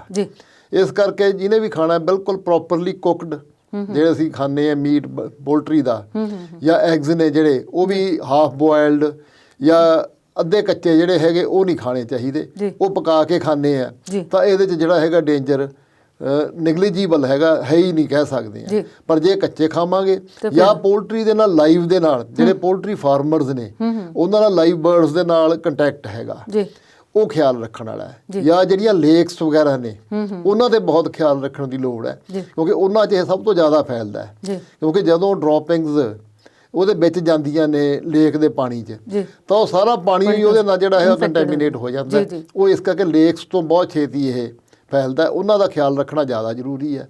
ਬਾਕੀ ਮੀਟ ਵਗੈਰਾ ਖਾਣ ਨੂੰ ਜੇ ਪ੍ਰੋਪਰ ਬੋਇਲ ਕਰਕੇ ਖਾਂਦੇ ਆ ਤਾਂ ਇਹ ਕੋਈ ਐਡਾ ਖਤਰਨਾਕ। ਇਹ ਚੰਗਾ ਕੀਤਾ ਗਰੇਵਾਲ ਸਾਹਿਬ ਨੇ ਇਹ ਕਹਿ ਦਿੱਤਾ, ਨਹੀਂ ਤੇ ਭਾਰਤ ਵਿੱਚ ਪੋਲਟਰੀ ਜਿਹੜੇ ਫਾਰਮਰਸ ਹੈਗੇ ਉਹ ਵਿਚਾਰਿਆਂ ਨੂੰ ਫਿਕਰ ਪੈ ਜਾਂਦਾ। ਜਦੋਂ ਵੀ ਲੋਕਡਾਊਨ 'ਚ ਵੀ ਇਸ ਤਰ੍ਹਾਂ ਹੋਇਆ ਕਿ ਕੁਝ ਚੀਜ਼ਾਂ ਦੀਆਂ ਵਸਤਾਂ ਦੇ ਭਾਅ ਨੂੰ ਅੱਗ ਲੱਗ ਜਾਂਦੀ ਤੇ ਕਈਆਂ ਨੂੰ ਪੁੱਛਦਾ ਕੋਈ ਨਹੀਂ। ਸੋ ਇਸੇ ਤਰ੍ਹਾਂ ਬਰਡ ਫਲੂ ਦੇ ਦੌਰ ਦੇ ਵਿੱਚ ਇਹ ਪੋਲਟਰੀ ਦਾ ਹਾਲ ਹੋ ਸਕਦਾ ਹੈ। ਪਰ ਜਿਵੇਂ ਕਹਿੰਦੇ ਨੇ ਕਿ ਗਰੀਬ ਵਿਅਕਤੀ 2 ਵਾਰੀ ਜ਼ਿੰਦਗੀ 'ਚ ਮੁਰਗਾ ਖਾਂਦਾ ਹੈ, ਜਦੋਂ ਗਰੀਬ ਬਿਮਾਰ ਹੋਵੇ ਤੇ ਜਾਂ ਮੁਰਗਾ ਬਿਮਾਰ ਹੋਵੇ। ਸੋ ਸਥਿਤੀ ਬੜੀ ਗੰਭੀਰ ਹੈ ਤੇ ਮੈਂ ਸਮਝਦਾ ਸਰਕਾਰਾਂ ਨੂੰ ਠੋਸ ਕਦਮ ਜਿਹੜੇ ਨੇ ਉਹ ਲੈਣੇ ਚਾਹੀਦੇ ਨੇ ਤਾਂ ਕਿ ਸਾਡੀ ਇੰਡਸਟਰੀ ਸਨਅਤ ਵੀ ਬਚੀ ਰਹੇ ਤੇ ਲੋਕਾਂ ਦੀ ਸਿਹਤ ਵੀ ਠੀਕ ਠਾਕ ਰਹੇ। ਬਾਕੀ ਮੈਂ ਇੱਕ ਹੋਰ ਐਡ ਕਰ ਦੇਵਾਂ ਕਿ ਜਿਹੜਾ ਭਾਰਤੀ ਟੀਕਾ ਕੋਵੈਕਸਿਨ, ਉਹਦੇ ਬਾਰੇ ਉਹ ਡਾਕਟਰਾਂ ਨੇ ਤਾਂ ਉਹ ਕੁਝ ਬੋਲਣ ਜਾਂ ਨਾ ਬੋਲਣ, ਪਰ ਸਾਡੇ ਸਿਆਸਤਦਾਨ ਬਹੁਤ ਅਜੀਬ ਗੱਲਾਂ ਕਰਦੇ ਨੇ। ਡਾਕਟਰ ਹਰਸ਼ਵਰਧਨ ਨੇ ਇਹ ਵੀ ਕਹਿ ਦਿੱਤਾ ਹੈ ਕਿ ਇਹ ਜਿਹੜਾ ਟੀਕਾ ਹੈ ਇਸ ਦੇ ਵਿੱਚ ਜਿਹੜਾ ਨਵਾਂ ਸਟ੍ਰੇਨ ਹੈ ਨਾ ਇਹਦਾ ਕੋਰੋਨਾ ਦਾ, ਉਹ ਵੀ ਇਸ ਦੇ ਨਾਲ ਠੀਕ ਹੋ ਸਕਦਾ ਹੈ ਜਾਂ ਉਸ ਨੂੰ ਵੀ ਰੋਕਥਾਮ ਹੈ, ਠੀਕ ਨਹੀਂ ਰੋਕਥਾਮ ਹੈ। ਸੋ ਉਹਨਾਂ ਨੇ ਇਹ ਖੋਜ ਕਰ ਲਈ ਹੈ, ਪਤਾ ਨਹੀਂ ਆਪਣੇ ਤੌਰ ਤੇ ਕੀਤੀ ਹੈ ਜਾਂ ਉਹਨਾਂ ਨੂੰ ਕਿਸੇ ਨੇ ਦੱਸਿਆ। ਤੇ ਕੁਲਦੀਪ ਜੀ, ਆਪਾਂ ਹੁਣ ਬਿਮਾਰੀਆਂ ਤੋਂ ਪਰਤਦੇ ਹਾਂ ਵਾਪਸ ਸਿਆਸਤ ਵੱਲ। ਦਿੱਲੀ ਦੇ ਇੱਕ ਵਿਧਾਇਕ ਦੀ ਉੱਤਰ ਪ੍ਰਦੇਸ਼ 'ਚ ਗ੍ਰਿਫਤਾਰੀ, ਇਹ ਕੀ ਮਾਮਲਾ ਹੈ? ਸਮਝ ਨਹੀਂ ਲੱਗ ਰਿਹਾ ਕੁਛ। ਸੋਮਨਾਥ ਭਾਰਤੀ ਆਮ ਆਦਮੀ ਪਾਰਟੀ ਦੇ ਮੈਂਬਰ MLA ਨੇ, ਦਿੱਲੀ ਤੋਂ 2 ਵਾਰੀ ਚੁਣੇ ਗਏ ਨੇ। ਉਹ ਪੇਸ਼ੇ ਵਜੋਂ ਵਕੀਲ ਵੀ ਨੇ, ਹਾਈ ਕੋਰਟ ਤੱਕ ਸੁਪਰੀਮ ਕੋਰਟ ਤੱਕ ਦੇ ਵਕੀਲ ਨੇ, ਉਹ ਸੀਨੀਅਰ ਵਕੀਲ ਨੇ। ਸੋ ਉਹ ਪਹਿਲੀ ਵਾਰੀ ਵੀ MLA ਚੁਣੇ ਗਏ, ਪਹਿਲੀ ਵਾਰੀ ਵੀ ਉਹਨਾਂ ਨੂੰ ਕਾਫੀ ਮੁਸ਼ਕਲਾਂ ਦਾ ਸਾਹਮਣਾ ਕਰਨਾ ਪਿਆ। ਡੋਮੈਸਟਿਕ ਵਾਇਲੈਂਸ ਤੇ ਉਹਨਾਂ ਤੇ ਕੇਸ ਦਰਜ ਉਹਨਾਂ ਦੀ ਪਤਨੀ ਨੇ ਕਰਵਾਇਆ। ਬਹੁਤ ਸਾਰੇ ਲੋਕਾਂ ਤੇ ਹੁੰਦੇ ਆ, ਕਿਸੇ ਇੱਕ ਤੇ ਨਹੀਂ ਹੁੰਦੇ, ਹਜ਼ਾਰਾਂ ਹੁੰਦੇ ਰੋਜ਼ ਡੋਮੈਸਟਿਕ ਵਾਇਲੈਂਸ ਦੇ ਕੇਸ। ਮੈਂ ਇੱਥੇ ਇਹ ਨਹੀਂ ਕਹਿ ਰਿਹਾ, ਯਾਦ ਰੱਖਣ ਵਾਲੀ ਗੱਲ ਹੈ ਕਿ ਉਹਨਾਂ ਤੇ ਕੋਈ ਕਾਰਵਾਈ ਨਹੀਂ ਸੀ ਹੋਣੀ ਚਾਹੀਦੀ, ਪਰ ਜੋ ਸਰਕਾਰੀ ਅੰਕੜੇ ਨੇ ਉਹ ਕੁਝ ਹੋਰ ਦਰਸਾਉਂਦੇ ਨੇ ਤੇ ਜੋ ਕੁਝ ਹੋਇਆ ਉਹ ਸਾਰਿਆਂ ਨੂੰ ਪਤਾ ਹੈ। ਉਹਨਾਂ ਨੂੰ ਗੈਰ ਕਾਨੂੰਨੀ ਹਿਰਾਸਤ ਦੇ ਵਿੱਚ ਵੀ ਰੱਖਿਆ ਗਿਆ ਔਰ ਮਾਰਿਆ ਕੁੱਟਿਆ ਵੀ ਗਿਆ, ਥਾਣੇ ਟੌਰਚਰ ਕੀਤਾ ਗਿਆ ਸੋਮਨਾਥ ਭਾਰਤੀ ਨੂੰ। ਫਿਰ ਉਹ ਰਿਹਾ ਹੋਏ, ਉਹਨਾਂ ਦੀ ਬੇਲ ਵੀ ਹੋਈ ਤੇ ਉਹਨਾਂ ਤੇ ਜਿਹੜੀ ਕਮੇਟੀ ਬਿਠਾਈ ਸੀ ਉਸ ਤੋਂ ਬਾਅਦ ਇਹ ਜਾਂਚ ਪਾਈ ਕਿ ਸਭ ਕੁਝ ਠੀਕ ਠਾਕ ਹੈ, ਉਹ ਆਪਣੀ ਪਤਨੀ ਦੇ ਨਾਲ ਰਹਿ ਰਹੇ ਨੇ, ਇਕੱਠੇ ਰਹੇ ਨੇ। ਸੋ ਇਹ ਉਹ ਸੋਮਨਾਥ ਭਾਰਤੀ ਨੇ। ਉਹਨਾਂ ਨੇ ਕਹਿੰਦੇ ਨੇ ਕਿ ਕੁਝ ਇਤਰਾਜ਼ਯੋਗ ਟਿੱਪਣੀਆਂ ਕੀਤੀਆਂ ਨੇ ਕਿਸੇ ਵਾਇਰਲ ਵੀਡੀਓ ਦੇ ਵਿੱਚ ਮੁੱਖ ਮੰਤਰੀ ਯੋਗੀ ਆਦਿੱਤਿਆਨਾਥ ਦੇ ਖਿਲਾਫ ਤੇ ਉੱਥੋਂ ਦੇ ਕਿਸੇ ਹੋਰ ਸਿਸਟਮ ਦੇ ਖਿਲਾਫ, ਕਿਸੇ ਭਾਈਚਾਰੇ ਦੇ ਖਿਲਾਫ ਜਾਂ ਕਿਸੇ ਲੋਕਾਂ ਦੇ ਖਿਲਾਫ ਕੋਈ ਭੱਦੀਆਂ ਟਿੱਪਣੀਆਂ ਕੀਤੀਆਂ ਇਤਰਾਜ਼ਯੋਗ। ਤੇ ਹੁਣ ਉਹਨਾਂ ਨੂੰ ਗ੍ਰਿਫਤਾਰ ਕਰ ਲਿਆ ਗਿਆ, ਉਹਨਾਂ ਤੇ ਧਾਰਾਵਾਂ ਜੋੜ ਕੇ ਉਹਨਾਂ ਨੂੰ ਹਿਰਾਸਤ ਵਿੱਚ ਲੈ ਲਿਆ ਗਿਆ। ਬੜੀ ਅਜੀਬ ਗੱਲ ਹੈ ਕਿ ਇੱਕ ਵਿਅਕਤੀ ਵਾਸਤੇ ਕਾਨੂੰਨ ਹੋਰ ਤੇ ਦੂਸਰੇ ਵਾਸਤੇ ਹੋਰ। ਮੈਂ ਥੋੜਾ ਜਿਹਾ ਪਿੱਛੇ ਲੈ ਜਾਵਾਂ, ਭਾਰਤੀ ਜਨਤਾ ਪਾਰਟੀ ਦੀ ਮੈਂਬਰ ਪਾਰਲੀਮੈਂਟ ਹੈ ਬੀਬੀ ਸਾਧਵੀ ਪ੍ਰਾਗਿਆ। ਸਾਧਵੀ ਪ੍ਰਾਗਿਆ ਦਾ ਨਾਂ ਮਾਲੇਗਾਂਵ ਬੰਬ ਧਮਾਕਿਆਂ ਦੇ ਵਿੱਚ ਆਉਂਦਾ ਸੀ ਔਰ ਮੁੱਖ ਦੋਸ਼ੀ ਸੀ। ਜਾਂਚ ਚੱਲੀ ਹੈ, ਭਾਵੇਂ ਜਾਂਚ ਵਿੱਚੋਂ ਕਲੀਅਰ ਪਾਈ ਗਈ ਹੈ ਪਰ ਜਾਂਚ ਹੋਈ ਹੈ ਨਾ, ਚਲੋ ਠੀਕ ਹੈ। ਮੈਂਬਰ ਪਾਰਲੀਮੈਂਟ ਵੀ ਅੱਜ ਤੇ ਉਹ ਜਾਂਚ ਕੀਤੀ ਸੀ ATS ਸਕੁਆਡ ਦੇ ਚੀਫ ਹਿਮੰਤ ਖਰਕਰੇ ਨੇ, ਸ਼ਹੀਦ ਹਿਮੰਤ ਨੇ। ਸ਼ਹੀਦ ਹਿਮੰਤ ਉਹ ਵਿਅਕਤੀ ਸੀ ਜਦੋਂ ਉਹ ਮਹਾਰਾਸ਼ਟਰ ਦੇ ਵਿੱਚ ਐਂਟੀ ਟੈਰਰਿਸਟ ਸਕੁਆਡ ਦਾ ਚੀਫ ਸੀ ਤੇ ਉੱਥੇ ਹੋਣ ਦੇ ਬਾਅਦ ਜਦੋਂ ਉਸ ਨੂੰ ਖਬਰ ਮਿਲਦੀ ਹੈ ਕਿ 26/11 ਨੂੰ ਮੁੰਬਈ ਦੇ ਵਿੱਚ ਕੁਛ ਇਲਾਕਿਆਂ ਦੇ ਵਿੱਚ ਕੁਛ ਅੱਤਵਾਦੀ ਵੜ ਆਏ ਨੇ ਤੇ ਲੋਕਾਂ ਨੂੰ ਮਾਰ ਰਹੇ ਨੇ, ਗੋਲੀਆਂ ਮਾਰ ਕੇ ਬੰਬ ਚਲਾ ਰਹੇ ਨੇ, ਤੇ ਉਹ ਆਪਣੇ 1-2 ਸਾਥੀਆਂ ਨੂੰ ਨਾਲ ਲੈ ਕੇ ਕਾਮਾ ਹਸਪੀਟਲ ਪਹੁੰਚਦੇ ਨੇ। ਹਾਲਾਂਕਿ ਚੀਫ ਹੋਣ ਦੇ ਨਾਤੇ ਉਹ ਇਹ ਵੀ ਕਹਿ ਸਕਦੇ ਸੀ ਕਿ ਮੈਂ ਨਹੀਂ ਜਾਂਦਾ, ਮੈਂ ਇੱਥੇ ਆਫਿਸ 'ਚ ਬੈਠਦਾ, ਕਿਸੇ ਹੋਰ ਨੂੰ ਭੇਜੋ। ਉਹ ਆਪਣੀ ਗਨ ਲੈ ਕੇ ਗਏ ਨੇ, ਆਪਣੇ ਸਾਥੀਆਂ ਨੂੰ ਨਾਲ ਲੈ ਕੇ ਗਏ ਨੇ। ਉੱਥੇ ਮੁਕਾਬਲਾ ਹੋਇਆ। ਫਿਰ ਇੱਕ ਰਸਤੇ 'ਚੋਂ ਉਹ ਆਪਣੀ ਗੱਡੀ ਜਦੋਂ ਉੱਥੇ ਦੂਸਰੇ ਪਾਸੇ ਦੀ ਘੁੰਮ ਕੇ ਘੇਰਾ ਪਾਉਣ ਵਾਸਤੇ ਜਾ ਰਹੇ ਸਨ ਤੇ ਅੱਤਵਾਦੀਆਂ ਨੇ ਉਹਨਾਂ ਤੇ ਗੋਲੀਆਂ ਚਲਾਈਆਂ ਤੇ ਉਹਨਾਂ ਦੇ ਸਾਥੀ ਵੀ ਮਾਰੇ ਗਏ ਤੇ ਹਿਮੰਤ ਕਰਕਰੇ ਵੀ ਸ਼ਹੀਦ ਹੋ ਗਏ। ਸਾਰੇ ਸ਼ਹੀਦ ਹੋਏ। ਹਿਮੰਤ ਕਰਕਰੇ ਦੀ ਸ਼ਹਾਦਤ ਤੋਂ ਬਾਅਦ ਉਹਨਾਂ ਨੂੰ ਬਹੁਤ ਵੱਡਾ, ਉਹਨਾਂ ਨੂੰ ਜਿਹੜਾ ਸੀ ਲੋਕਾਂ ਨੇ ਇੱਕ ਸ਼ਹੀਦ ਦਾ ਦਰਜਾ ਦਿੱਤਾ, ਕੌਮੀ ਸ਼ਹੀਦ ਨੇ ਉਹ। ਪਰ ਸਾਧਵੀ ਪ੍ਰਾਗਿਆ ਜਦੋਂ ਮਾਲੇਗਾਂਵ ਦੀ ਜਾਂਚ ਦੇ ਵਿੱਚੋਂ ਦੋਸ਼ ਮੁਕਤ ਹੁੰਦੀ ਹੈ ਤੇ ਸਾਧਵੀ ਪ੍ਰਾਗਿਆ ਇਹ ਕਹਿੰਦੀ ਕਿ ਇਹ ਤਾਂ ਉਹਦੇ ਕਰਮਾਂ ਦਾ ਫਲ ਸੀ, ਉਹਨੂੰ ਭੁਗਤਣਾ ਪੈਣਾ ਸੀ। ਉਹ ਜਿਹੜੇ ਉਸਨੇ ਮੇਰੇ ਤੇ ਸਖਤੀ ਕੀਤੀ ਜਾਂਚ ਦੇ ਦੌਰਾਨ, ਇਹ ਸਾਰਾ ਉਸ ਦਾ ਨਤੀਜਾ ਤੇ ਮੇਰਾ ਸਰਾਪ ਉਸ ਨੂੰ ਲੱਗਿਆ। ਭਾਵੇਂ ਬਾਅਦ ਵਿੱਚ ਮਾਫੀ ਮੰਗੀ ਹੈ ਪਰ ਭਾਰਤੀ ਜਨਤਾ ਪਾਰਟੀ ਦੀ ਮੈਂਬਰ ਪਾਰਲੀਮੈਂਟ ਹੈ। ਇਸ ਤਰ੍ਹਾਂ ਦੇ ਹੋਰ ਬਹੁਤ ਸਾਰੇ ਬਿਆਨ। ਵਰੁਣ ਗਾਂਧੀ ਦੀ ਮਿਸਾਲ ਹੈ, ਉਸ ਦੀ ਵੀ ਵੀਡੀਓ ਵਾਇਰਲ ਹੋਈ ਸੀ। ਉਸ ਤੇ ਕਿਹੜੀ ਕਾਰਵਾਈ ਹੋਈ ਸੀ? ਅਦਾਲਤ ਨੇ ਉਸ ਨੂੰ ਤਾਂ ਬਰੀ ਕਰ ਦਿੱਤਾ ਸੀ। ਵੀਡੀਓ ਦੇ ਥਰੂ ਜਿਹੜੀ ਕਾਰਵਾਈ ਜਿਹੜੀ ਹੈ ਕਿਸੇ ਵੀਡੀਓ ਦੇ ਬੇਸ ਤੇ ਬਣਾ ਕੇ ਇਸ ਤਰ੍ਹਾਂ ਨਹੀਂ ਕੀਤੀ ਜਾ ਸਕਦੀ। ਜ਼ਿਆਦਾ ਬਿਹਤਰ ਸਮਝਾ ਸਕਦੇ ਨੇ ਗਰੇਵਾਲ ਸਾਹਿਬ। ਪਰ ਗੱਲ ਇਹ ਹੈ ਕਿ ਵਰੁਣ ਗਾਂਧੀ ਨੇ ਤਾਂ ਇੱਥੋਂ ਤੱਕ ਆਖ ਦਿੱਤਾ ਸੀ ਕਿ ਜਿਹੜਾ ਹੱਥ ਉੱਠੇਗਾ ਇਸ ਕਮਿਊਨਿਟੀ ਵੱਲ ਨੂੰ ਉਹਨੂੰ ਹੱਥ ਨੂੰ ਵੱਢ ਦਿਓ। ਤੇ ਉਸ ਤੇ ਕਿਹੜੀ ਕਾਰਵਾਈ ਹੋਈ? ਉਸ ਨੂੰ ਤਾਂ ਦੋਸ਼ ਮੁਕਤ ਕਰਾਰ ਦਿੱਤਾ ਗਿਆ ਸੀ। ਸੋ ਕਾਨੂੰਨ ਸੋਮਨਾਥ ਭਾਰਤੀ ਖਿਲਾਫ ਹੋਰ, ਦੂਸਰੇ ਲਈ ਹੋਰ। ਸੋ ਮੈਂ ਸਮਝਦਾ ਕਿ ਯੂਪੀ ਸਰਕਾਰ ਨੂੰ ਥੋੜਾ ਜਿਹਾ ਅੰਦਰ ਝਾਤੀ ਮਾਰਨ ਦੀ ਲੋੜ ਹੈ। ਇਹ ਉਹੀ ਸਰਕਾਰ ਹੈ ਜਿਨ੍ਹਾਂ ਨੇ 2 ਕੌਡੀ ਦਾ ਇੱਕ ਛਟਿਆ ਹੋਇਆ ਗੁੰਡਾ ਵਿਕਾਸ ਦੁਬੇ ਨੂੰ ਸਿਰ ਤੇ ਬਿਠਾਇਆ ਹੋਇਆ ਸੀ। ਉਸ ਨੂੰ ਉਨੀ ਦੇਰ ਤੱਕ ਹੱਥ ਨਹੀਂ ਪਾਇਆ ਗਿਆ ਜਿੰਨੀ ਦੇਰ ਤੱਕ ਉਸ ਨੇ 8 ਪੁਲਿਸ ਵਾਲੇ ਨਹੀਂ ਮਾਰ ਦਿੱਤੇ।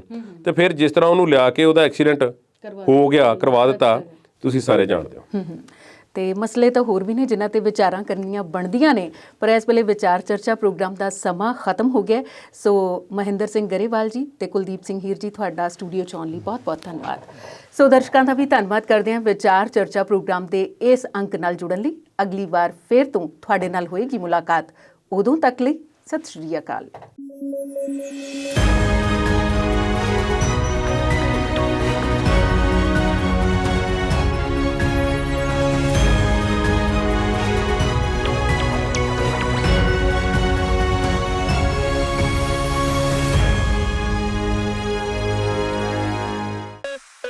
Thank you.